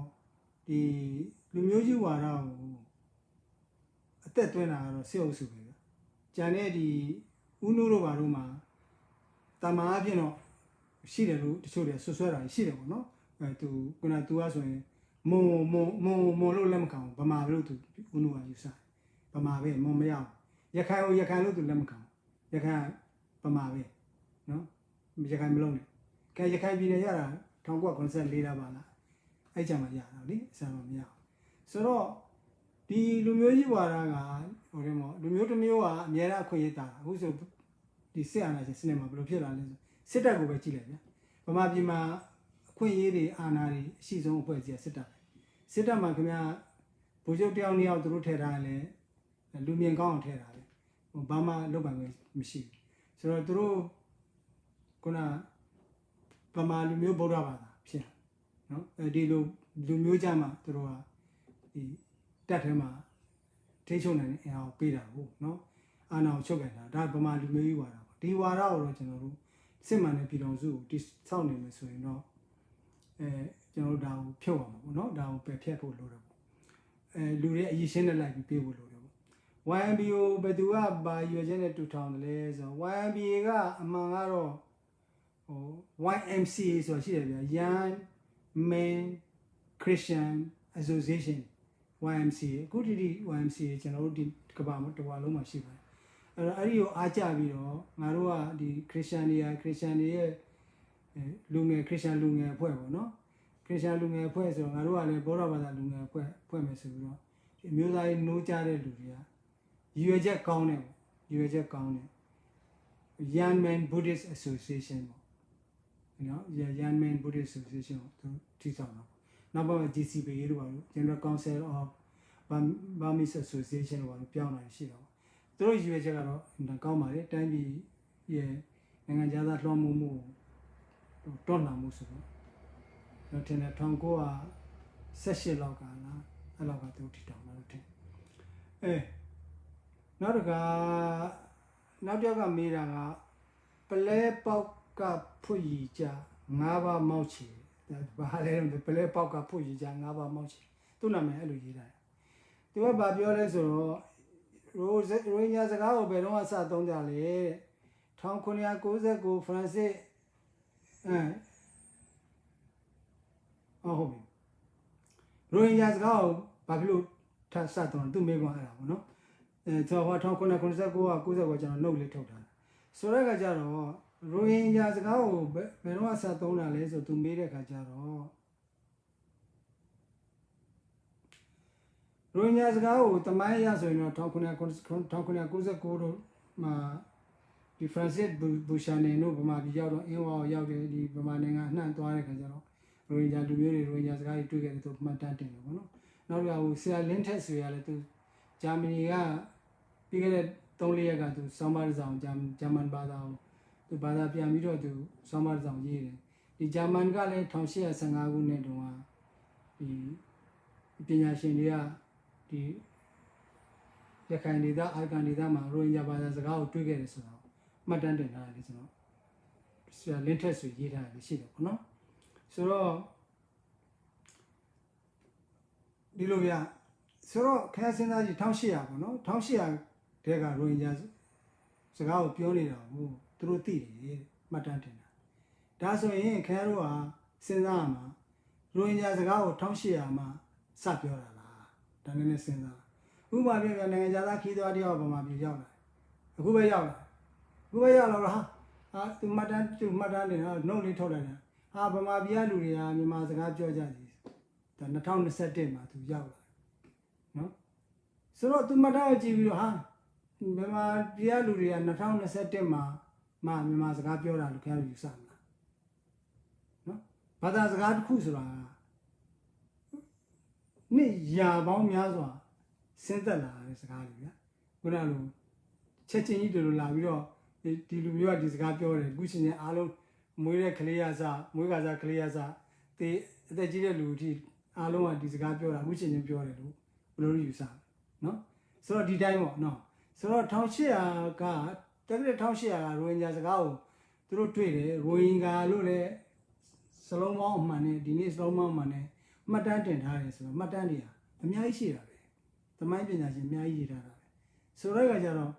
ကျတော့အနည်းဆုံးတွေ့ရမှာနောက်ထပ်နှစ်ရာပေါင်းများစွာတွေကဒီစကားရှိနေတယ်ဆိုတော့တွေ့လို့ရတာပေါ့နော်အဲ့လိုတော့ကျွန်တော်ဖြေနိုင်ပါတယ်ဆိုတော့နောက်တစ်ခုကဦးစန်းလွင်ဆရာအောင်တင်ခင်ဗျားတို့တခုတော့မေးချင်လို့ပါတယ်ရိုဟင်ဂျာတွေဟာရခိုင်နဲ့ဘင်္ဂလားနယ်စပ်တစ်လျှောက်မှာရခိုင်ဘက်ချမ်းမှာသာရှိနေပြီးဘင်္ဂလားဒေ့ရှ်ဘက်ချမ်းမှာဘာလို့မရှိနေတာလဲခင်ဗျာဘင်္ဂလားဒေ့ရှ်နိုင်ငံမှာရိုဟင်ဂျာလူမျိုးလို့ဘာလို့တရားဝင်မရှိတာလဲ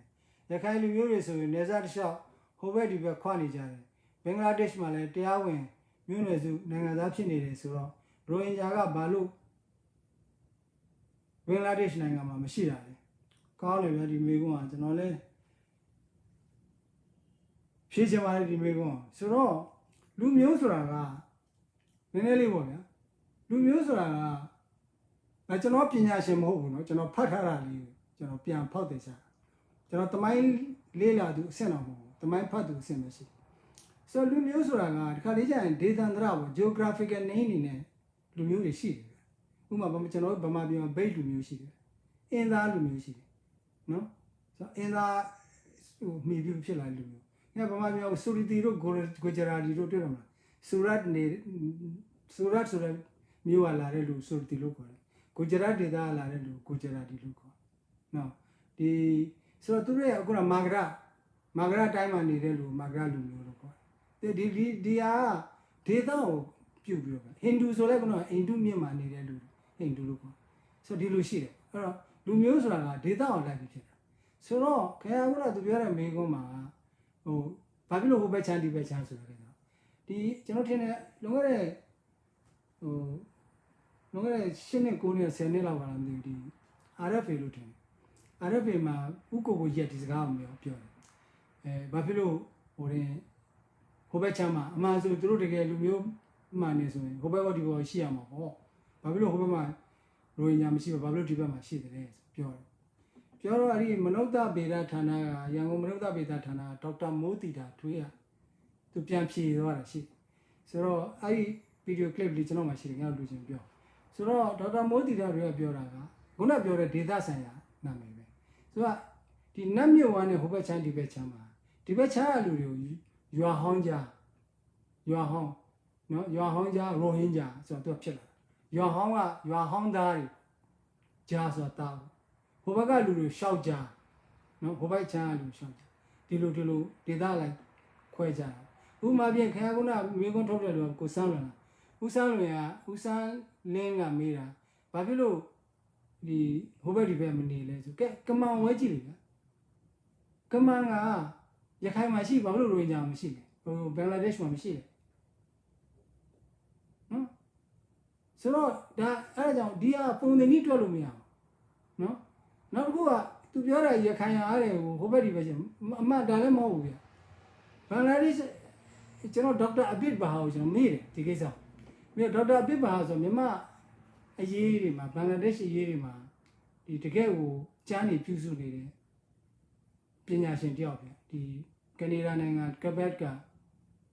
ဒီ Concordia University လာပါတယ်အဲ့ဒီမှာသူ professor လုပ် သူကျွန်တော်မေးတဲ့ခါကျတော့ဒီဟိုလေရခိုင်ဘင်္ဂလားဒေ့ရှ်ရှမ်းမှာရှိနေတဲ့လူတွေကိုမောက်လို့ပဲခေါ်တယ်ဆိုတော့ကဲအခုဦးစားလည်းကျွန်တော်ပြန်မေးမယ်ကဲဒါဆိုရင်ရခိုင်ကဟိုဘက်ရှမ်းမှာရှိတာမောက်ဆိုရင်ဘာဖြစ်လို့ဒီဘက်ရှမ်းမှာရခိုင်ဖြစ်ရတာလဲမောက်ပဲဖြစ်ရမှာပေါ့နော်ဒါဟိုဘက်ရှမ်းကဘင်္ဂါလီဖြစ်လို့ဒီဘက်ရှမ်းကရိုဟင်ဂျာဘင်္ဂါလီဖြစ်ကြီးဆိုရင်ဟိုဘက်ရှမ်းကမောက်ကလည်းဒီဘက်ချမ်းမှာဖြစ်ရင်မောက်ပဲဖြစ်ရမှာဘာလို့ဆိုမောက်ကပို့ပြီးတော့ရှေးဥကြတဲ့နာမည်လीနော်ဒါဟိုတမိုင်းတွေမှာအမှတ်တမ်းအထောက်အထားတွေရှိတယ်လीဆိုတော့ဟိုဒါကစကားကိုစကားအဖြစ်ပြောတာပါဟိုကျွန်တော်ပြောတာလူမျိုးနာမည်ဟာအဲ့ဒီလူမျိုးနဲ့ပဲဆိုင်နေဗျနော်ကျွန်တော်ကအရင်တော့ဒီနာမည်ဖြစ်တယ်ဟုတ်တယ်ကျွန်တော်ဒီနာမည်မကြောက်ကျွန်တော်လူမျိုးဒီနာမည်ပြောင်းနေတယ်ကျွန်တော်နိုင်ငံကိုဒီနာမည်ပြောင်းနေအဲသူ့ခွင့်ရေးပဲကဲသူ့ကိုနိုင်ငံသားပေးတာမပေးတာတိုင်းသားမပေးတာဒါကခမည်းနဲ့ဆွေးနွေးရမယ်ခမည်းမှာပြောပိုင်ခွင့်ရှိတယ်နိုင်ငံသားလည်းဖြစ်တဲ့အတွက်ကြောင့်ခမည်းမှာပြောဖို့ခွင့်ရှိတယ်ဒါပေမဲ့လူတယောက်ကသူ့လူမျိုးကိုဒါခေါ်ပါဆိုတာမင်းလူမျိုးကငါဒီလိုမခေါ်နိုင်ဘူးလို့ခေါ်မယ်ဆိုတာဒါက very uncivilized ပဲဗျာနော်ဒါကဟိုရခိုင်ပညာရှင်တွေရောရခိုင်ခေါင်းဆောင်တွေရောဟိုကိုရဲထုတ်လို့လူမျိုးတော်နော်အမာကန်စစ်အမာကန်လူမျိုးတော်မှာသူကိုယ်တိုင်တော့လုံခဲ့တဲ့2နှစ်လောက်ကသူပြောသွားတယ်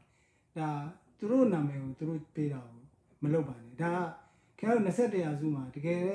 လူမျိုးကြီးတယောက်အနေနဲ့ယဉ်ကျေးတဲ့လူဖွဲ့စည်းတယောက်အနေနဲ့ကဘာခင်ဗျားတို့အားလုံးကိုလေးစားစေချင်တယ်ဆိုရင်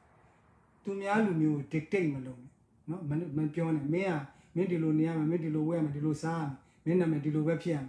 ယ်ဒီလိုပြောဖို့မရှိဘူးနော်ခုနကဆိုတော့ဒါလေးတစ်ချက်ကိုတော့ကျွန်တော်ဆွေးနွေးချင်ပါတယ်နောက်တစ်ခုက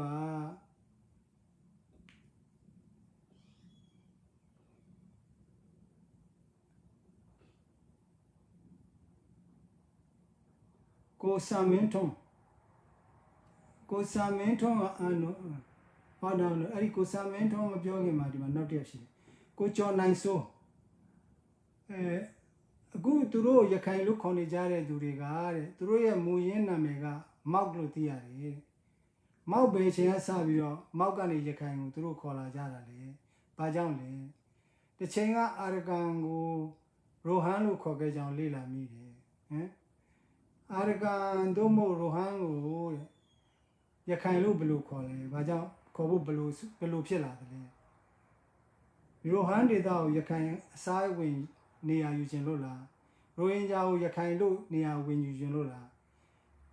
ဆိုတော့ဒီမေကွန်းသူမေးတာပေါ့နော်ဆိုတော့ဒီမေကွန်းမေးတဲ့ခါကျတော့ကိုကျော်နိုင်စိုးမေးတဲ့မေကွန်းတချို့တော့ကိုကျွန်တော်မှဖြေခဲ့ပြီးပြီဆိုတော့ဒါက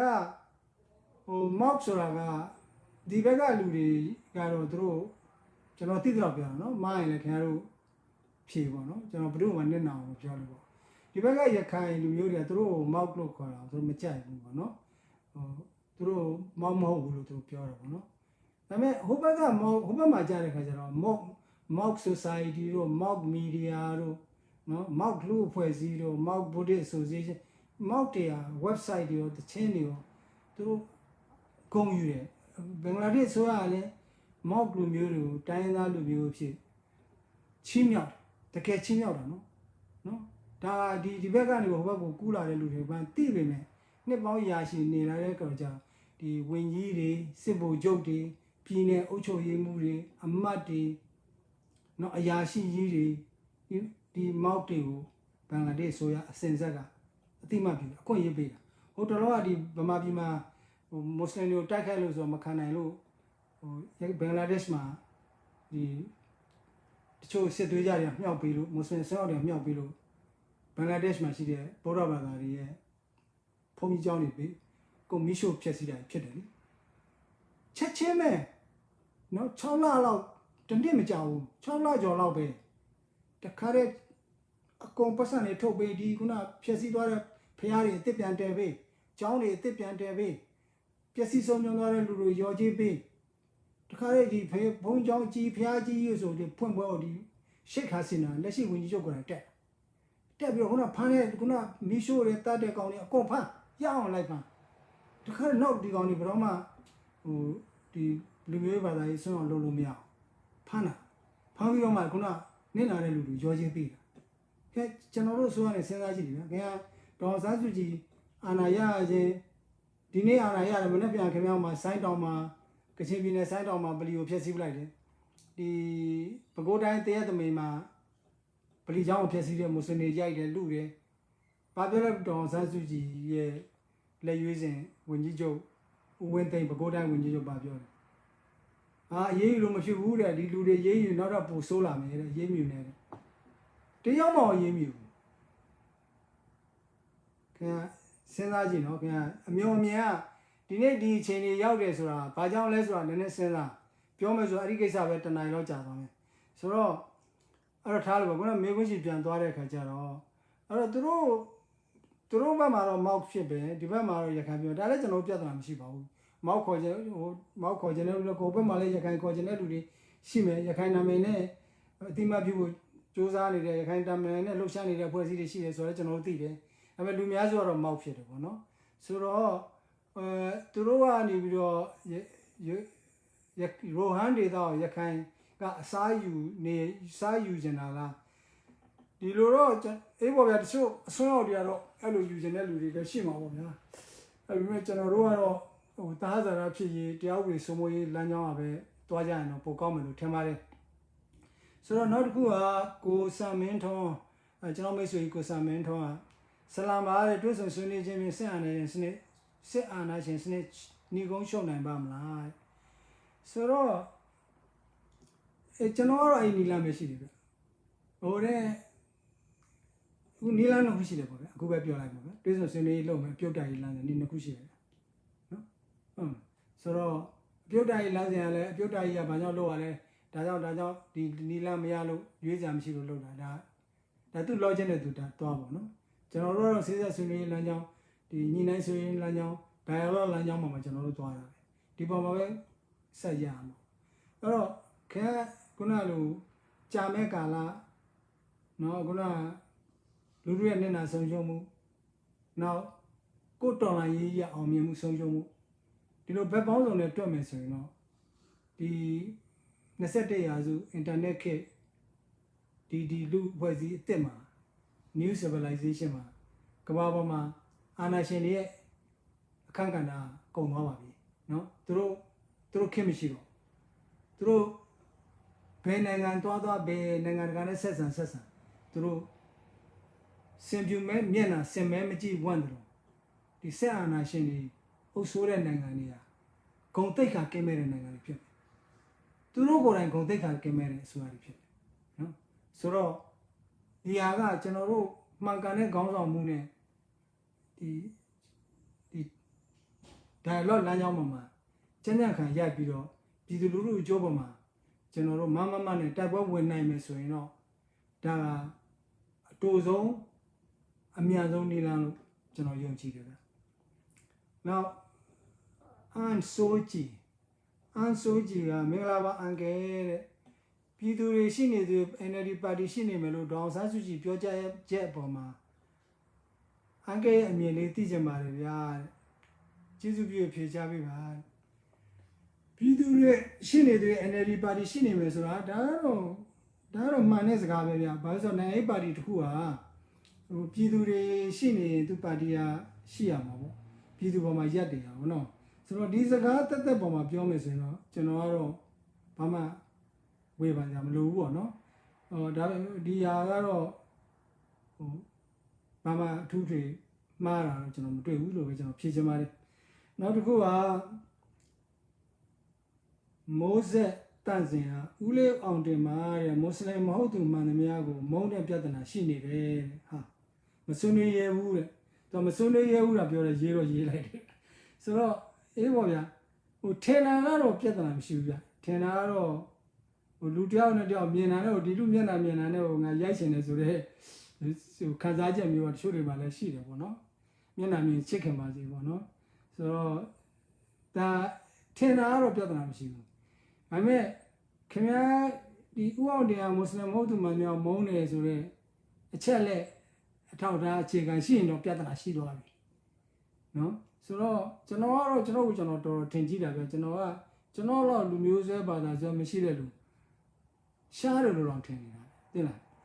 ကျွန်တော်လောက်ဒီမှန်တဲ့ဘက်မှာရက်ပြီးတော့မတရားတဲ့မှုကိုခွန့်ကန်တဲ့လူမရှိဘူးလို့တော့ကိုယ့်ကိုယ်တော်ထင်ကြီးနေတာပေါ့နော်ဆိုတော့ထားဖို့လေဗျာဆိုတော့ခင်ဗျားကျွန်တော်ထင်တာကျွန်တော်ဘာမှပြဿနာမရှိဘူးကိုမိုးဆက်တန့်စင်ရေးတကယ်လို့များကျွန်တော်ရေးခဲ့တဲ့ရေမြောင်များစွာတော့စာရီကျွန်တော်ပြောခဲ့တဲ့သမျှတွေတော့မှာမွတ်စလင်မဟုတ်တဲ့လူမှန်သမျှကိုမုန်းတဲ့ချက်လက်ထောက်ထားရှိရင်တော့ပြပါအဲ့လိုတွေ့ရင်တော့ကျွန်တော်ကဒါတောင်းပါမှာပေါ့ဗျာဒါလောက်ပဲဖြည့်ချင်ပါတယ်နောက်တစ်ခုကမင်းတန့်ကျော်စွာတဲ့ဒေါက်တာဆာဆာရဲ့ဒေါက်တာဇန်နီကိုပြန်လဲဖြုတ်ချလိုက်တဲ့နဲ့ပတ်သက်အန်ကဲ့အမြင်ကိုရှင်းလင်းပြောကြားပေးစီလိုပါတယ်နောက်တစ်ခုကသူကဆက်မေးတာ CRPH NUG ကအခုကြောင်းမတက်ပါနဲ့အခုမတားတော့ပါတက်ရင်လည်းရတယ်ဆိုတဲ့သဘောကဘယ်လိုလဲတဲ့အဲ့ဒီမှာမိကုန်းကဆက်တိုက်လို့နောက်တစ်ယောက်ဖြစ်လာတာ kiss me လက်ကသူတို့ချင်းချင်းညှိမရနေတာများဖြစ်နေမလားအကိုဆိုတော့ဒါဟိုမိကုန်းတစ်ခုတည်းလို့ကျွန်တော်ဖြေလိုက်ပါလေဆိုတော့ဒေါက်တာဆာဆာကဒေါက်တာဇာနီကိုခန့်လိုက်တဲ့ကိစ္စစာကိုဖြုတ်ချလိုက်တာကဒါအင်တာမားတယ်မှာဒေါက်တာဇာနီကိုသူတို့ဆိုရင်မှုရှိမယ်ဆိုကျွန်တော်နားလည်မှုပေးလို့ရတယ်เนาะဒါကျွန်တော်နားလည်ဒါပေမဲ့ဟိုဒါကဟိုပို့ဆိုးတော့လို့လိုက်တယ်ဒေါက်တာဆာဆာကဒေါက်တာဇာနီကိုခန့်တဲ့စာကိုဒေါက်တာဇာနီကိုခန့်တဲ့စာကိုဒေါက်တာဇာနီကိုတိတ်မကြိုက်ဘူးဆိုရင်ဒေါက်တာဇာနီရဲ့အခန့်ကဏ္ဍကိုမိန်ထားလို့ရတယ်ဒီစာကိုဘာမှဖြုတ်စရာမလိုဘူးဒေါက်တာဇာနီရှိကောင်းတာလေးတွေသုံးချလို့ရတာလေးတွေသုံးချလို့ရတယ်ဒီစာကိုဖြုတ်စရာမလိုဘူးဒီစာကိုဖြုတ်လိုက်ခြင်းဟာခန့်လိုက်တာနဲ့ပို့ဆိုရင်ပို့ကြီးမားတဲ့အမှားဖြစ်မိမိတို့အထက်မှာသဘောထားကွဲလွဲမှုကိုလူသိသွားစေတဲ့အပြင်ကိုဒီကုနာရိုဟင်ဂျာနဲ့ပတ်သက်လို့ပဲဖြစ်ဖြစ်ပေါ့ဒေါက်တာဇာနီဆိုရင် तू ကကောင်းတဲ့ပန်းလို့ခွဲမရတာက तू ကရိုဟင်ဂျာကိစ္စမှာ तू ကတကယ်ကို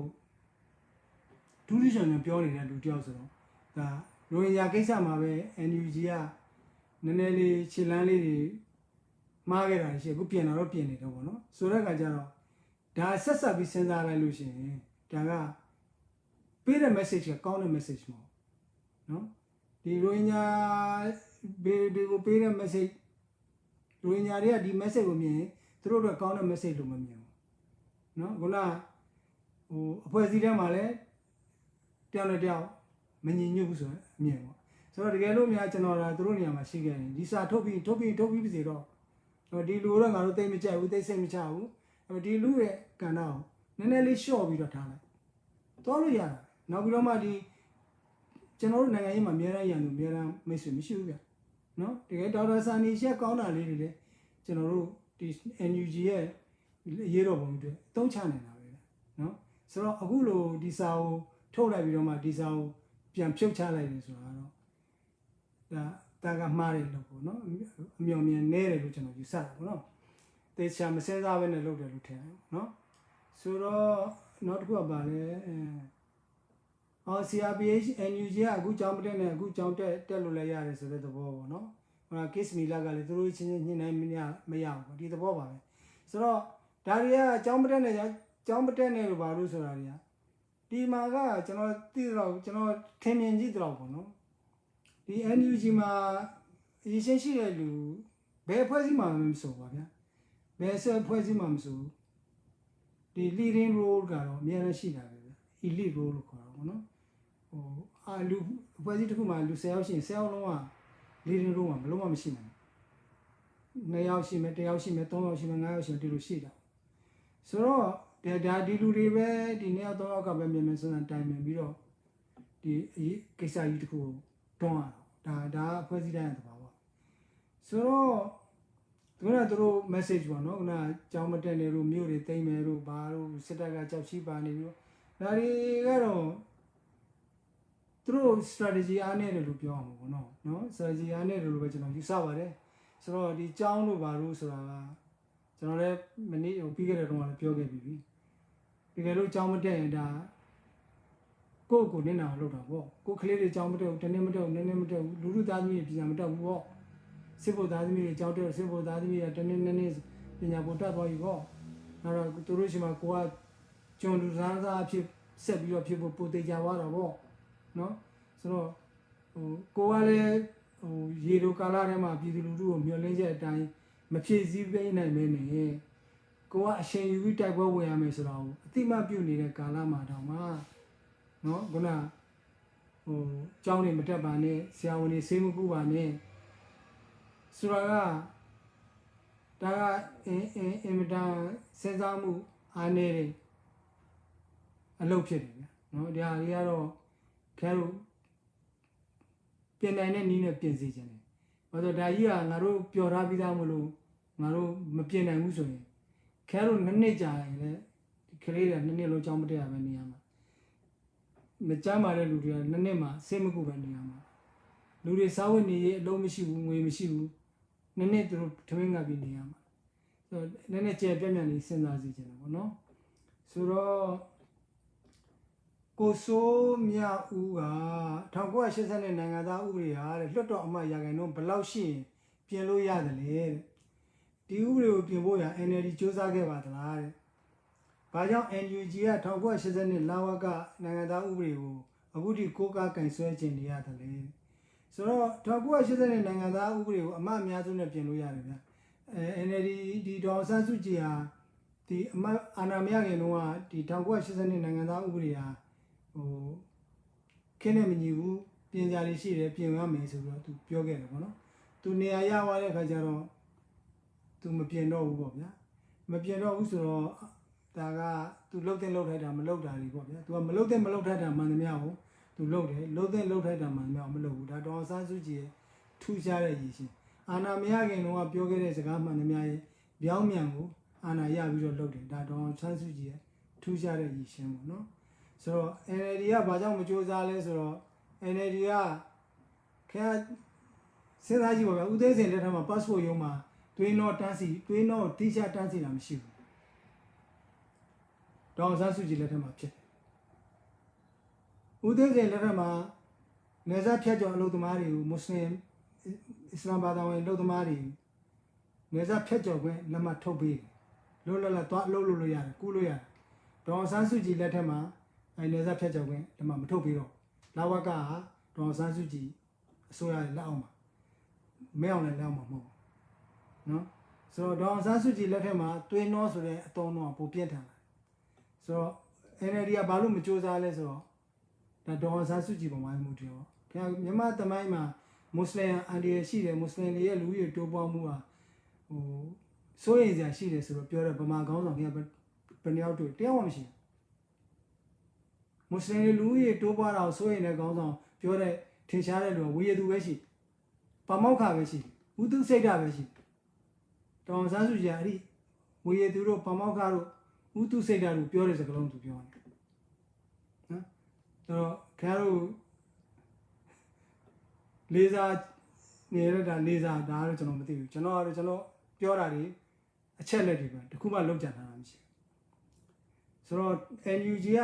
1980လာဝကဥပဒေကိုနိုင်ငံသားဥပဒေကိုအခုထိဘာဖြစ်လို့ကိုးကားကင်ဆွဲခြင်းနေရတာလဲအေးပေါ့ဒါလည်းစဉ်းစားဖို့သူတို့ကဒေါ်ဆန်းစုကြည်လိုပဲခုနဒေါ်ဆန်းစုကြည်ကိုယ်တိုင်သူတို့ခေါင်းဆောင်ဒေါ်ဆန်းစုကြည်ကိုယ်တိုင်ကအာဏာမရခင်တော့ဒီဥပဒေဟာနော်ဒီနေ့ခေတ်ကာလဆန်နိုင်ငံတကာဆန်တွေနဲ့မကိုက်ညီတဲ့အတွက်ကြောင့်ပြင်ရမှာမဲလို့သူတို့ခေါင်းဆောင်ပြောခဲ့တဲ့စကားသူတို့ခေါင်းဆောင်ဖောက်ပြန်ပြီးတော့မပြင်ခဲ့တဲ့စကားမပြင်ခဲ့တဲ့ဥပဒေနော်ဆိုတော့သူတို့သုံးတော့သူတို့စဉ်းစားပေါ့နော်သူတို့ကခုနလိုစင်သေးကောင်ကြီးနဲ့တူတဲ့ဒေါ်ဆန်းစုကြည်ပေါ်မှာမှီပြီးတိုင်းပဲကြီးမိုက်တယ်လို့ဆက်သွားမလားနော်ခုနရိုဟင်ဂျာပြဿနာရိုဟင်ဂျာဒေါ်ဆန်းစုကြည်ဟာဒီတိုနီဘလဲယာတို့ဘာတို့နော်အိုင်ယာလန်ကအမတ်တို့နော်ဩစတြေးလျတို့ဂျပန်ကဒီသတင်းဌာနတို့အားလုံးလောက်ကိုဒေါ်ဆန်းစုကြည်ဒီလူတွေက they are Bengali they come from Bangladesh ဒါဒေါ်ဆန်းစုကြည်တောင်းနေဆို no they are not from Burma they are Bengali အဲ့ဒီလိုသူပြောနေတာအဲ့မှာဘလဲတိုနီဘလဲယာကိုလည်းပြောတယ်ဆိုအဲ့ဒီသူကျွန်တော်လည်းဒီလိုပဲပြောတယ်ဗျာနော်ဆိုတော့ဒီစင်သေးကောင်မဟုတ်ဘူးလားဒါကြီးอ่ะခဲတို့ဒေါ်ဆန်းစုကြည်ကိုခဲတို့လေးစားတယ်ကျွန်တော်အများကြီးလေးစားခဲ့တယ်ဗျာသူ့အတွက်ကျွန်တော်အသက်တောင်ပေးမယ်ဆိုတော့ စိတ်ကူးတော်ရှိခဲ့တယ်ဗျာဒီလောက်ကျွန်တော်ကြည်ညိုလေးစားခဲ့တာသူဖောက်ပြန်တော့ကျွန်တော်ထားခဲ့တာပဲနော်ဆိုတော့ဒါဖွတ်ထွက်နေပြီဗျာနော်ခုနတိုင်းသားအတွက်လည်းမကောင်းမီဒီယာအတွက်လည်းမကောင်းចောင်းသားအတွက်လည်းမကောင်းလူသမားအတွက်လည်းမကောင်းလယ်သမားအတွက်လည်းမကောင်းပြည်သူအတွက်လည်းမကောင်းသူကောင်းတာစစ်တပ်အတွက်ပဲစစ်တပ်အတွက်ကဦးစစ်တပ်ကလည်းသူပြန်ကံပြီးသူဘယ်လိုလုပ်အသက်ကြီးပြီအမျိုးသမီးဖြစ်တယ်ကျွန်တော်အများကြီးစာနာပါတယ်ဒါပေမဲ့နိုင်ငံရေးဆိုတာသူ့အရေးမဟုတ်ဘူးဒေါအောင်ဆန်းစုကြည်ရေးမဟုတ်ဘူးလူဦးရေတန်း90ရေးနော်ချစ်ခင်နဲ့လေးစားတယ်စာနာတယ်ဒါရတယ်ကိစ္စမျိုးကျွန်တော်လည်းဘာလို့ကျွန်တော်လည်းဘာမုန်းစရာရှိလဲနော်ကျွန်တော်လည်းချစ်ခင်ပါတယ်လေးစားပါတယ်စာနာပါတယ်မျိုးသမီးတစ်ခုဖြစ်ပါတယ်အသက်ကြီးတဲ့လူဖြစ်ပါတယ်မြန်မာနိုင်ငံရေးမှာတော့ဒေါအောင်ဆန်းစုကြည်ဟာသူဘလို့မှ180 degree ပြန်ပြောင်းလို့မရတော့ဘူးဗျာသူပြောင်းရင်တော့ပြောင်းလို့မရတော့စဉ်းစားကြည့်နော်ဒေါအောင်ဆန်းစုကြည်ဟာဒီနေ့ချစ်ခက်ကာလာချင်းနေတဲ့လက်ယူပြီးတော့ပြောင်းလဲသွားနိုင်မယ်ဒီလောက်180 degree စောင်းသွားတဲ့ဥစ္စာ180 degree ပြန်စောင်းပြီးတော့တွားလာနိုင်မယ်ဆိုတော့စိတ်ကူးမြင်ပါနဲ့ဗျာဒါသူ့ကိုကိုယ်သိက္ခာရှိအသက်ကြီးတဲ့အတွက်ကြောင့်ဒါထိုက်တန်တဲ့နေရာတစ်ခုပေးတာမျိုးပါညာကျွန်တော်ဒါတွေကိုကျွန်တော်ဘလို့မှကန့်ကွက်စရာမရှိဘူးဒါဗမာပြည်ရဲ့နိုင်ငံရေးမှာတော့ဒေါအောင်ဆန်းစုကြည်ဟာပြီးသွားပြီကျွန်တော်ယူဆတယ်ပေါ့နော်ဒါစစ်တပ်နဲ့မဆိုင်ဘူးစစ်တပ်ကိုတော့ကျွန်တော်တို့ထဲ့ကိုပြောကြမလို့ပေါ့နော်ဒါဒေါအောင်ဆန်းစုကြည်ကြောင့်ပြောတယ်ဆိုတော့ဒီပေါ်မှာ NUG ကလည်းဒါကိုလန်းကိုရှောက်နိုင်မှုစဉ်းစားဖို့เนาะခုနလိုအဆွဲဟောင်းတွေယူဆဟောင်းတွေနဲ့တော့ရှစ်ဆက်လုံးမဖြစ်တော့ဘူးဗျာဆိုတော့ကျော်စင်ထွန်းလက်လက်ကိုင်လမ်းစဉ်ကမအောင်မြင်နိုင်ရင်ဘယ်လမ်းစဉ်အောင်မြင်နိုင်မလဲဆိုတာအချက်လက်ဥပမာနဲ့အသေးစိတ်လေးရှင်းပြပေးပါမောင်မူဒါတော့ကျွန်တော်ခုနပြောထားမှလည်းတော်များများတော့ပါသွားပြီဗျာဒီမှာနောက်မှလည်းမေးခွန်းနေရတယ်5 6ခုလောက်ကြံသေးတဲ့ခါကျတော့ကိုကျော်စင်ထွန်းကြီးအဲ့တော့ကျွန်တော်တို့ကတော့လက်နက်ကင်လမ်းစဉ်ကတော့21ရာစုခင်းတယ်လည်းမညီဘူးမြန်မာနိုင်ငံရဲ့ geopolitics အရာလည်းဘလို့မှမဖြစ်နိုင်ဘူးတိုင်းပြည်လည်းပို့ပြီးဒုက္ခရောက်တိုင်းပြည်လည်းပို့ဒုက္ခရောက်တော့ခင်ဗျားတို့ PDF ကအင်အားတာတာနဲ့နော်အဲ့ဒီအင်အားတဲ့တာလွန်အင်အားနဲ့စစ်တပ်ကချိန်မုံမယ်ချိန်မုံရင်ဘာဖြစ်မလဲလူလူတွေပဲသိပါနောက်ဆိုခင်ဗျားတို့ဒီတဲ့အင်အားနဲ့သူဒီတဲ့ပုံစံသူတေးဖို့ခေါ်လိုက်မယ်နိုင်ငံတကာဥပဒေမှာပြခေါ်ခွင့်ရှိတယ်နော်ကျွန်တော်နိုင်ငံရဲ့အချုပ်အခြာအာဏာထိခိုက်နေတဲ့ကွာတရုတ်နိုင်ငံဆိုတရုတ်ကဝမ်းသာအားရတယ်ဗျာဒီပေါ့ပေါ်ကြီးကဝမ်းသာအားရနဲ့ပြေးလာမှာထမိန်မနာပေါ်အောင်မနိုင်နဲ့ပြေးလာပြီးတော့ခင်ဗျာတကယ်ဟိုတခါလေကောင်းပြည်သူလူထုကိုတမအောင်ပဲဆိုတော့ဒါတိုင်းပြည်အတွက်ဘလို့မှမကောင်းတဲ့ကိစ္စပါနော်ဆိုတော့ကျွန်တော်တို့ဟာတိကျစဉ်းစားပါ NUG ခေါင်းဆောင်တွေက CRPH ခေါင်းဆောင်တွေနော်ကျွန်တော်တို့ကအကောင်းတွေတဲ့အကောင်းဆုံးကိုကျွန်တော်တို့ရွေးနေတဲ့အနေထားရှိတယ်လို့ကျွန်တော်မမြင်ဘူးလုံးဝမမြင်ဘူးကျွန်တော်တို့ကအစိုးတွေကအစိုးအနည်းဆုံးကိုရွေးနေတယ်လို့မြင်ပါနော် statement ဆိုတာက तू ကစိတ်အလိုပဲလိုက်လို့မရအောင်တခါလေကျရင်မိမိရဲ့အနေထားမှန်ကိုသိပြီးတော့အကြောက်အကြအဖြစ်အစုပ်ကိုအစုပ်တည်းအဖြစ်အနှိမ့်ကိုအနှိမ့်အဖြစ်အတိမတ်ပြပါဒီတစ်ဝဲမနိုင်နောက်တစ်ဝဲပြန်ဒီတနည်းလောက်မနိုင်နောက်နီးလန်းတန်းနဲ့ပြန်သွားဒီပုံစံမျိုးနဲ့စဉ်းစားပြီးတော့ကျွန်တော်တို့ထွက်ပေါက်ရှာစီခြင်းတယ်ဒီ PDF ဆိုတဲ့ဒီတိုက်ပွဲဝင်တဲ့နီးလန်းနဲ့ထွက်ပေါက်ရှာတာကကျွန်တော်တို့ဟာဒီအင်တာနက်တဲ့ကြောက်ထဲကိုကျွန်တော်တို့ပိုရတွန်းဝင်သွားလို့ဖြစ်သွားတယ်နော်နောက်ဘာဖြစ်လာမလဲဒီပုံမှာရှိတဲ့တယောက်ချင်းတွေရဲ့မတော်တဆပဲဖြစ်ဖြစ် collateral ပဲဖြစ်ဖြစ်ဖောက်ပြန်လို့ပဲဖြစ်ဖြစ်တွေးဆမှုတွေဖြစ်လာရင်မတရားမှုတွေဖြစ်လာရင်လူလူထိခိုက်နေတာမှုတွေဖြစ်လာရင်အဲ့ဒီရဲ့လက်သက်တဲ့အခါ NUG ပဲဖြစ်ဒါကဘယ်လိုမှရှောင်လဲလို့မရအဲ့ဒီအကျိုးဆက်ကိုလည်းသတိထားစီတယ်ကိုတန်းစောနိုင်ငံသားမှာနေခဲ့တယ်လို့ပြောပြီးခုမြန်မာနိုင်ငံကိုရောက်နေတဲ့မိုးဟိန်းတို့ကိုအောင်မင်းတို့ကစစ်တပ်ရဲ့ lobby တွေလုပ်ပြီးပြည်သူကိုစော်ကားတဲ့အပေါ်မှာကော်တဲ့အမြင်ကိုပြောပေးပါလားအေးဗျာဒီလူတွေပြောတာလည်းမကြတော့ကြားပါတယ်ဗျာသူတို့ကလည်းပြည်သူလူထုဘက်ကလိုပြည်သူလူထုမျက်နှာမှာစိုးရင်လိုနဲ့အဲ့ဒီစစ်တပ်ကိုနှီးမျိုးစုံနဲ့ကာကွယ်နေတယ်ပေါ့ဗျာ So, you do so garni. Lula, go to my Kuira, Dario through Melotem, Dario through no Dayadin. Ama, I'm a cadder, Choluria. Through a manja, through a higher ambition. Lolo the Maduro Tide, Kari, Yaruri, Pasani, that to a high ambition. So, Diluria, the Quayero, Brua Pim, the Sitaga Pimasun, Niari, Tide, Quayeri, Lazari, Muri Yanim, Topani Yanim. They Diluri, Konyama, but the two boy and Gaya Aribashi. So, I don't Lumuria, Chisari. I don't Lumujano, Janobama, Piolo Mia, Tua Lagazalu, Chisalu, Lomia. Together, I didn't lose him. I'm going to be able to do it. Tell you to get cheated, say, I see that. So, yeah. Can't send that you are general, then I tell the Dania. Piasen Agila, 1988 with Piangila. Minute other on poor Viro Miyama did. Going to Chechilla, say out on it. Jack, which champion line. Look at Nina said, don't say my general, said, don't say that Chelsea. Clearly, very much in a Rupian letter. Lubo to relieve it. No? The Modia take cannot put the yip cannot tell the yip pama that leari. Nana to the Amagipian. So like a general, go Matega, go time you could do you comes out to maintenance or say they can go on my joy. To maintain over $10 no, Babylon general, go they can make testing in a testing. No, you know, to maintain Yakasa, go they can sit on it.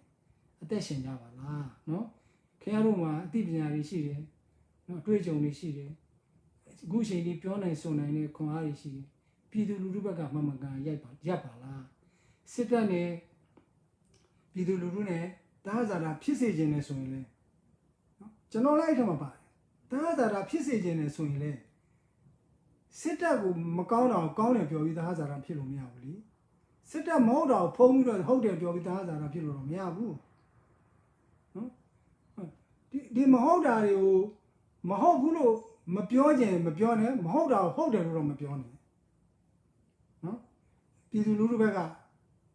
done in my Yaguna, Ugo Ilodo, no? Ugo is in that. Two, General Ugo, you general Majaguno, Dame, Dine Titu, Naya, good Kala, but Janakala Shobai. A Ukalama, two Naya, Mamadi, no? Two young Gina, two Doriano, Poppy and the Lupiolo Miadi. Mamadi, General Mamma, you say. To set up Gano to Mabio, set up Macago. You do look to need one to choose. No? So I don't need any choose our people room, Masogazi, General Piojamare. Now also a lane. Federal Cinema, General Islam Pan and Glad. Islam Suraro Bada woman.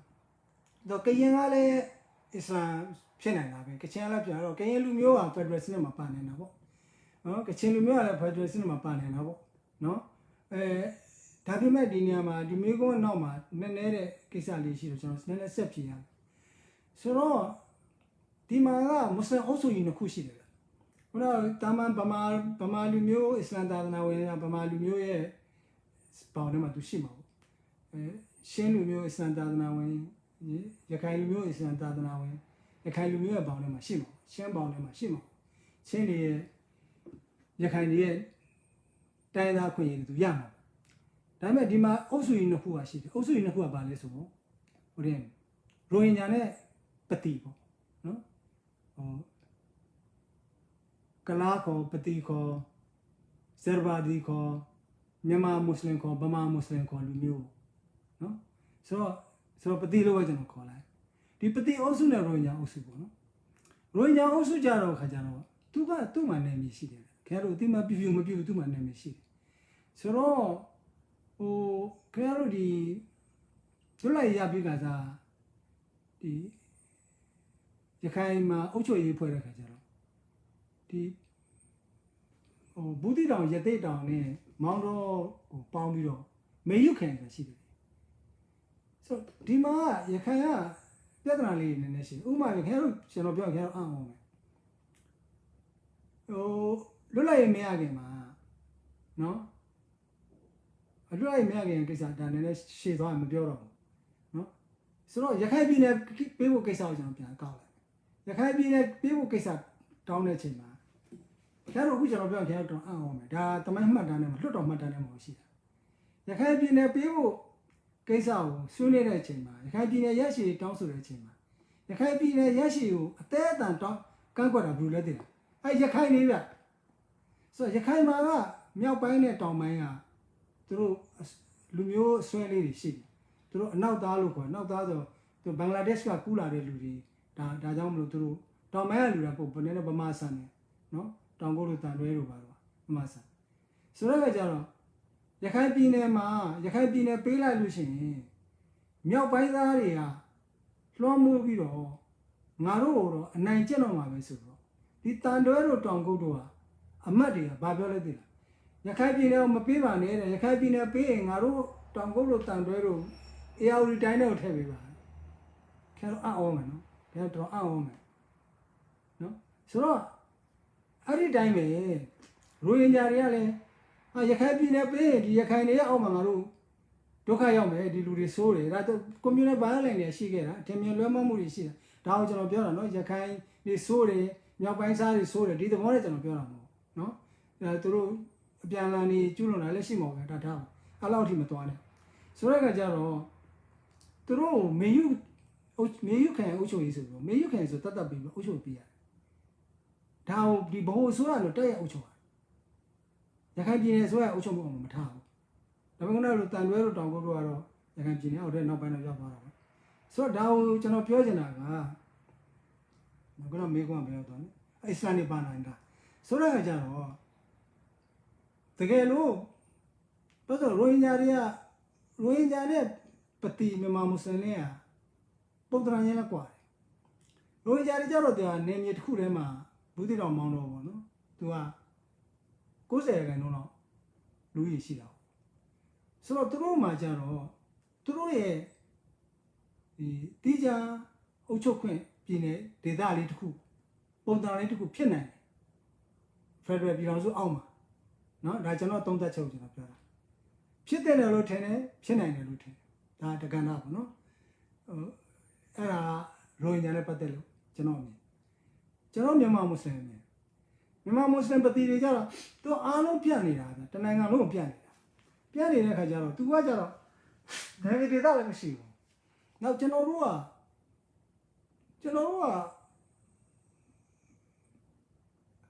အမှန်ကကျွန်တော်တို့ကတကယ်ကို homogeneous ဖြစ်တဲ့လူမျိုးဗျအခုနောက်ပိုင်းမှာခုနတချို့ဘာသာရေးအဲ့ဒါကလည်းမွတ်စလင်တွေကိုဖိနှိပ်တဲ့ပုံမှာမွတ်စလင်တွေကဖိနှိပ်ခံရတဲ့ပုံမှာလူတွေကဖိနှိပ်ခံရရင်သူ identity ကိုပြန်ရှာတယ်ဗျလူတွေကဖိနှိပ်ခံရရင်ဘာသာရေးကိုကင်နေဗျဒါကမ္ဘာသမိုင်းမှာဘယ်လူအဖွဲ့ကြီးပဲဖြစ်ဖြစ်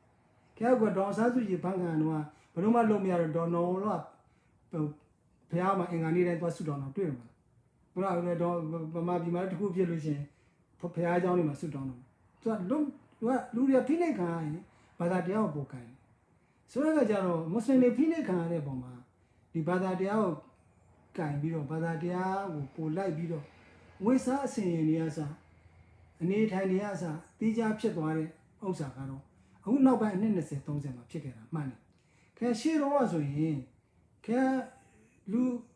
ဗမာမျိုးသမီးတယောက်နဲ့မွတ်စလင်မျိုးသမီးတယောက်နဲ့ခင်ခွဲလို့မရဘူးသူဒီတိုင်းပဲခင်ဒေါ်စောရွှေတို့ဘာလို့ဒေါ်ပူတို့ဒေါ်စောရွှေမှာဒေါ်ပူမှာအဲ့လိုဝတ်စားတာမဟုတ်ခင်အဲ့ဒီ1950 60 90လောက်ကခင်ပုံတွေအကုန်လုံးကြည့်လိုက်ဒီမဂ္ဂဇင်းတွေပုံတွေပဲကြည့်ဘာပဲကြည့်တက်တော့မဂ္ဂဇင်းတွေပုံတွေပဲကြည့်လိုက်ဘလို့မှကွဲမရဘူးဒီတော့ပဲဟိုကရင်ဆိုလဲဒီမွတ်စလင်တွေကကရင်တင်နိုင်ဝတ်တော့တာပဲနော်ရှမ်းဆိုလဲရှမ်းလိုနေလိုက်တာဘာမှသူတို့တော့မရှိဘူးဒါအစ္စလာမ်မှာကျွန်တော်မွတ်စလင်မှာအရှက်လုံပြီးတော့ဝတ်ဆောင်ဆိုတာမရှိဘူးဘာဝတ်ဖို့ဆိုတာမပြောတာဘူးခုနလူမျိုးလိုက်သူကဝတ်ကြတာဆွဲလန်းကြောင်းဝတ်တာတပိုင်းပေါ့နော်ဆိုတဲ့ကကြတော့ကျွန်တော်တို့မွတ်စလင်တွေကြတော့မြန်မာမွတ်စလင်ပတိတွေကြတော့ပြန့်နှံ့ပြီးနေတဲ့ပြန်ပေါ့ကျွန်တော်မြန်မာမွတ်စလင်တွေမှာတော့ဒီခုန Federal အခွင့်အရေးကျွန်တော်တို့မှာမရှိနိုင်ဒါမရှိသင့်ဘူးကျွန်တော် ကျွန်တော်တို့ကနိုင်ငံသားခွင့်ရနေပဲကျွန်တော်ရှိဒါပေမဲ့ Federal ကိစ္စတွေမှာတော့ဗမာတမိုင်းတရားလုံးပေါ့ဗျာခုနဥပေကင်တို့ဒီဥရရှိတို့ဆိုတာဥရရှိကဒီအိန္ဒိယပြန်ပြီးတော့မှခုနနေလူရှီယန်တွေပေါ့ဗိုလ်ချုပ်အောင်ဆန်းတွေပေါ့ဖွဲ့စည်းဝင်ရေးဖို့တမင်တောင်းယူတာပြန်လာဖို့ဒီမှာဖွဲ့စည်းဝင်ရေးဖို့ပက်ကန်ကော်မတီမှာပါတယ်ဆိုဥပေကင်ဆိုလဲပင်လုံဖြစ်အောင်လုပ်ခဲ့တာဆိုတော့ဒါတွေကတော့အခုဆိုလဲခင်ဗျာကျွန်တော်တို့မွတ်စလင်ကောင်းဆောင်ကိုမြကြီး Federal ကိစ္စမှာတကယ်ဆရာကြီးပဲသူ့လောက်ထဲဝင်နဲလုံနိုင်သိနိုင်တယ်လို့ခက်ရှာကြတယ်ဆိုတော့မွတ်စလင်တွေတမိုင်းနဲ့ရှင်ပြီးတော့လဲပြည်တော်စုကိစ္စမှာလုပ်နေတာဒါပေမဲ့ Federal ရဲ့အခွင့်အရေးမှာတော့ရိုဟင်ဂျာတွေကတော့တစ်စိတ်ပိုင်းရတဲ့နေ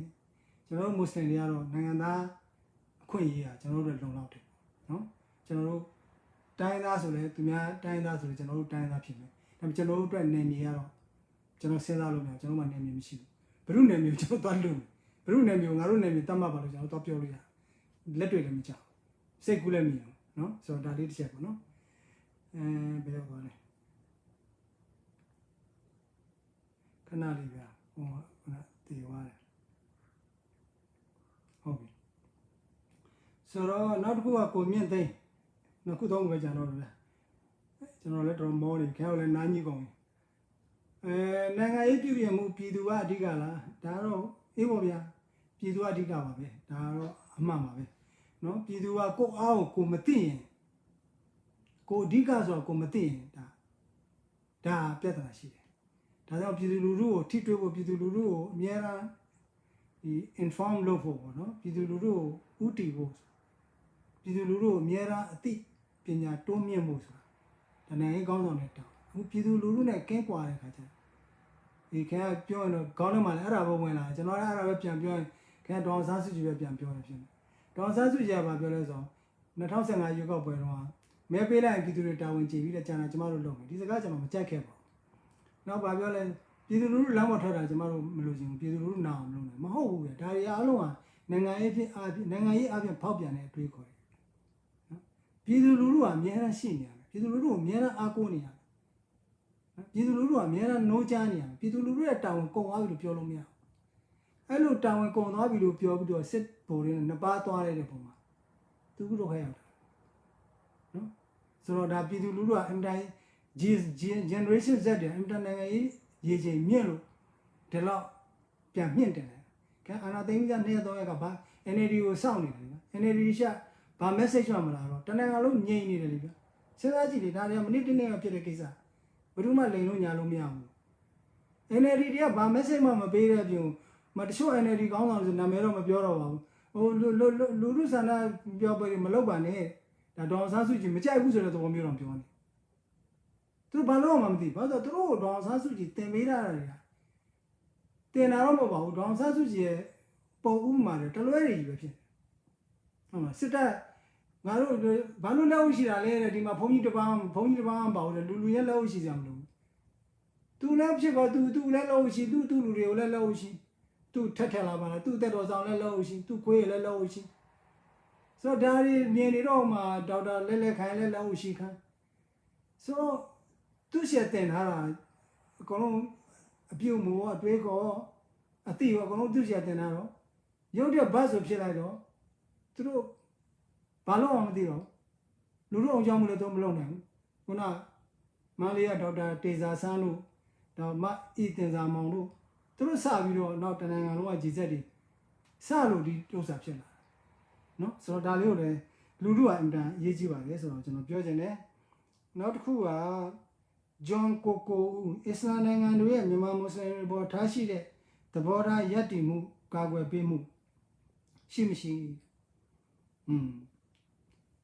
အစ္စလာမ်နိုင်ငံတွေလောက်မြန်မာမွတ်စလင်တွေကိုပြစ်လိုက်ကသဘောထားတဲ့နိုင်ငံဘယ်နိုင်ငံမှမရှိဘူးကြာဒါပေမဲ့သူတို့ကကျွန်တော်တို့ကိုပြစ်လိုက်ကထားလို့ဆိုပြီးတော့လေကျွန်တော်တို့ကတော့ဘာမှမအောင်မိဘူးကြာဘာလို့ဆိုတော့ကျွန်တော်တို့ကိုသူတို့ကပြစ်လိုက်ကထားမထားကျွန်တော်တို့နိုင်ငံမှာကျွန်တော်တို့ခွင့်ရကျွန်တော်တို့တိုက်မယ်ကျွန်တော်တို့ကိုကမ္ဘာနိုင်ငံတွေနဲ့နီးတူခင်ဗျားတို့စာနာထောက်ထားရင်ကုညီရင်ကျွန်တော်တို့ကျင်းတယ်မွတ်စလင်ဖြစ်လို့ကုညီတာတော့အဲ့ဒါမျိုးတော့ကျွန်တော်တို့သူတို့ရှာဘယ်တော့မှမမျှော်လင့်ဘူးဗျခင်ဗျာ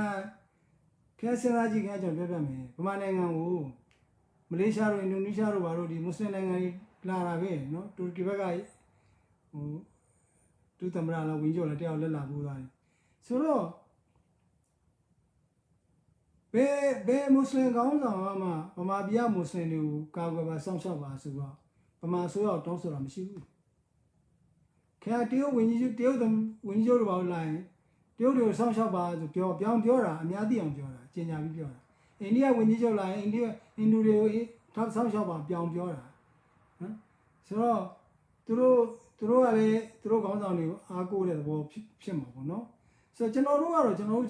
ဗမာနိုင်ငံသားအဖြစ်ပဲခံယူထားတဲ့လူတွေတို့ကြောင့်ကျွန်တော်တို့ကိုစာနာမဲ့လူကဗမာတွေပဲဗမာဆိုတော့ခုနဗမာပြည်လုံးကမြန်မာပြည်သူတွေပဲပေါ့နော်အဲဒါကျွန်တော်တို့အခွင့်အရေးကျွန်တော်တို့တိုက်ယူရမှာပဲဒီသဘောပဲကျွန်တော်တို့ရှိတဲ့အတွက်ကြောင့်ကျွန်တော်တို့ပုံမှာဒီမြန်မာမွတ်စလင်နိုင်ငံတွေရဲ့စာနာမှုဟာအရင်ကလည်းမရှိဘူးအခုလည်းမရှိဘူးကျွန်တော်တို့ကလည်းမရှိလို့ဘာမှမဖြစ်ဘူးဒါပေမဲ့ခင်ဗျားခုနပြောမယ်ဟာမလေးရှားတို့အင်ဒိုနီးရှားတို့ပြောမလေးရှားတို့အင်ဒိုနီးရှားတို့ဟာရှေဝါရောင်တော့လည်းပြောတာပဲရခိုင်မှာပြည်တွင်းစစ်ဖြစ်တော့လည်းပြောတာပဲနော်မွတ်စလင်တွေဖြစ်တော့လည်းပြောတာပဲသူကခုနလိုဒီလူဖြစ်မှာငါဘာသာချင်းတူမှပြောတာမဟုတ်ဘူးအခုဒီနေ့ဒေါ်ဆန်းစုကြည်ကိုဖမ်းတော့လေမလေးရှားနဲ့အင်ဒိုနီးရှားပြောတာပဲနော်ဆိုတော့ဒီအတွက်လည်းကျွန်တော်တို့ကတော့မွတ်စလင်နိုင်ငံတွေကရဲ့အကူအညီကိုလည်းကျွန်တော်တို့မလိုချင်ဘူးသူတို့မကူညီတာကိုလည်းကျွန်တော်တို့ဘာမှမဖြစ်ဘူးကျွန်တော်တို့သူတို့အကူအညီကိုလိုတယ်လို့လည်းကျွန်တော်တို့မခံစားဘူးဒါကျွန်တော်ယူဆပဲကမ္ဘာနိုင်ငံတနိုင်ငံအနေနဲ့စာနာထောက်ခံမှုရရင်ကျွန်တော်ကျင့်တတ်တယ်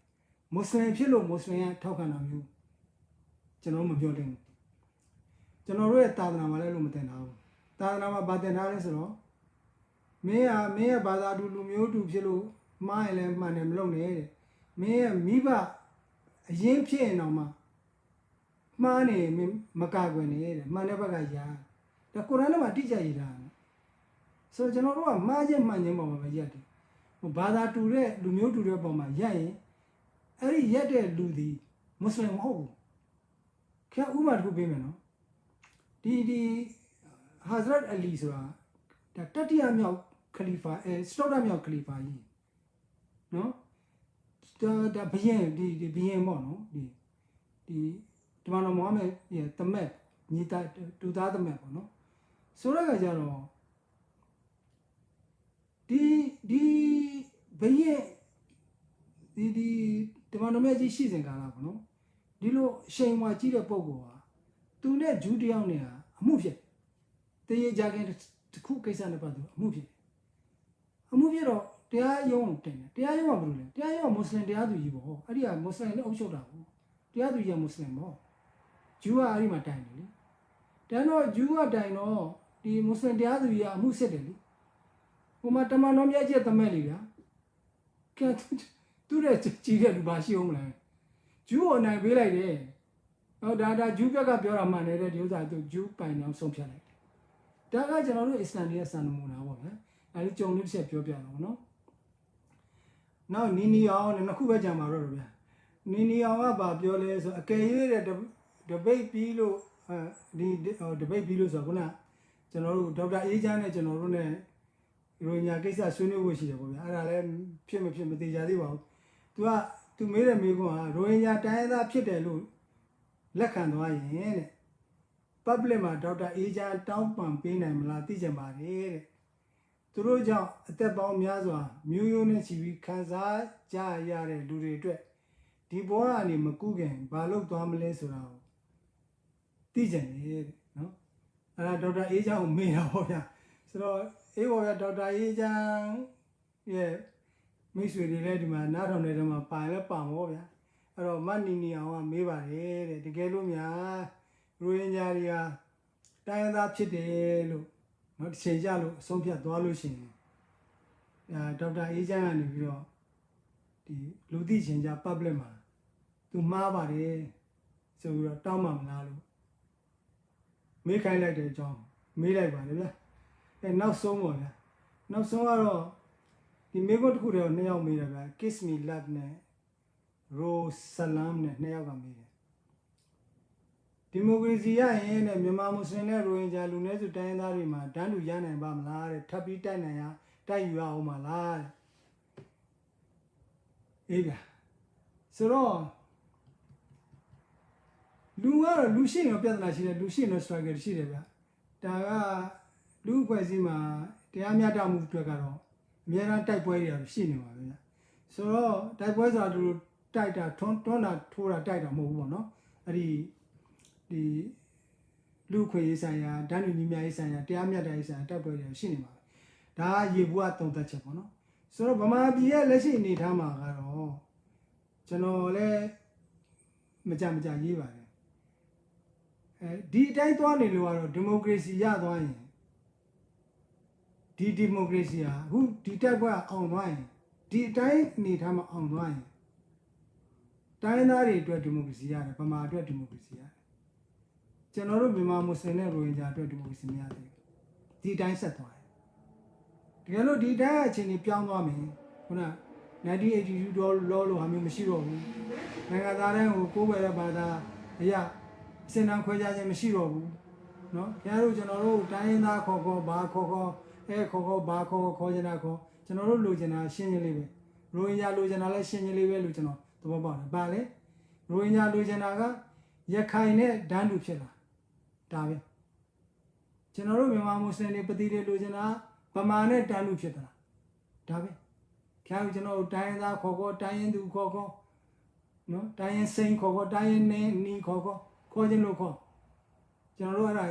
အဓိကမဟုတ်ဒါတွေကနာမည်တွေပဲတိုင်းသားမခေါ်လဲဘာမှဖြစ်ဘူးနော်ဒါပေမဲ့ကျွန်တော်တို့ကမူလဘူဒါကတိုင်းသားဖြစ်ခဲ့တယ်ဆိုတော့တမိုင်းရှိတယ်ဒါပေမဲ့ကျွန်တော်သဘောထားကိုစကားကုန်ကျွန်တော်ယူဆအောင်ကျွန်တော်ပြောတာနော်ရခိုင်နဲ့ဒန်းတူခွင့်ရတဲ့ရိုဟင်ဂျာရခိုင်တကြရိုဟင်ဂျာတကြရပြီဗမာတကြဗမာမွတ်စလင်ပတိတကြရပြီဆိုရင်ဒါဆိုကျွန်တော်တို့ရဲ့ဒီမိုကရေစီရတယ်အေးဒါမှမဟုတ်ပဲနဲ့ကျွန်တော်တို့ကရိုဟင်ဂျာကရခိုင်ကတရားရတဲ့အချိန်မှာရိုဟင်ဂျာငါးမှုရမယ်ဗမာကတရားရတဲ့အချိန်မှာမြန်မာမွတ်စလင်ပတိကငါးမှုရမယ်ဆိုရင်တော့ကျွန်တော်တို့ဒီမိုကရေစီမရသေးဘူးကျွန်တော်တို့ဆက်လက်တိုက်ပွဲဝင်အောင်မှာဖြစ်ပါတယ်လို့ပြောကြရင်ညီကုန်းချုပ်ပါတယ်ဗျာနားဆင်တဲ့အတွက်ကျေးဇူးပါ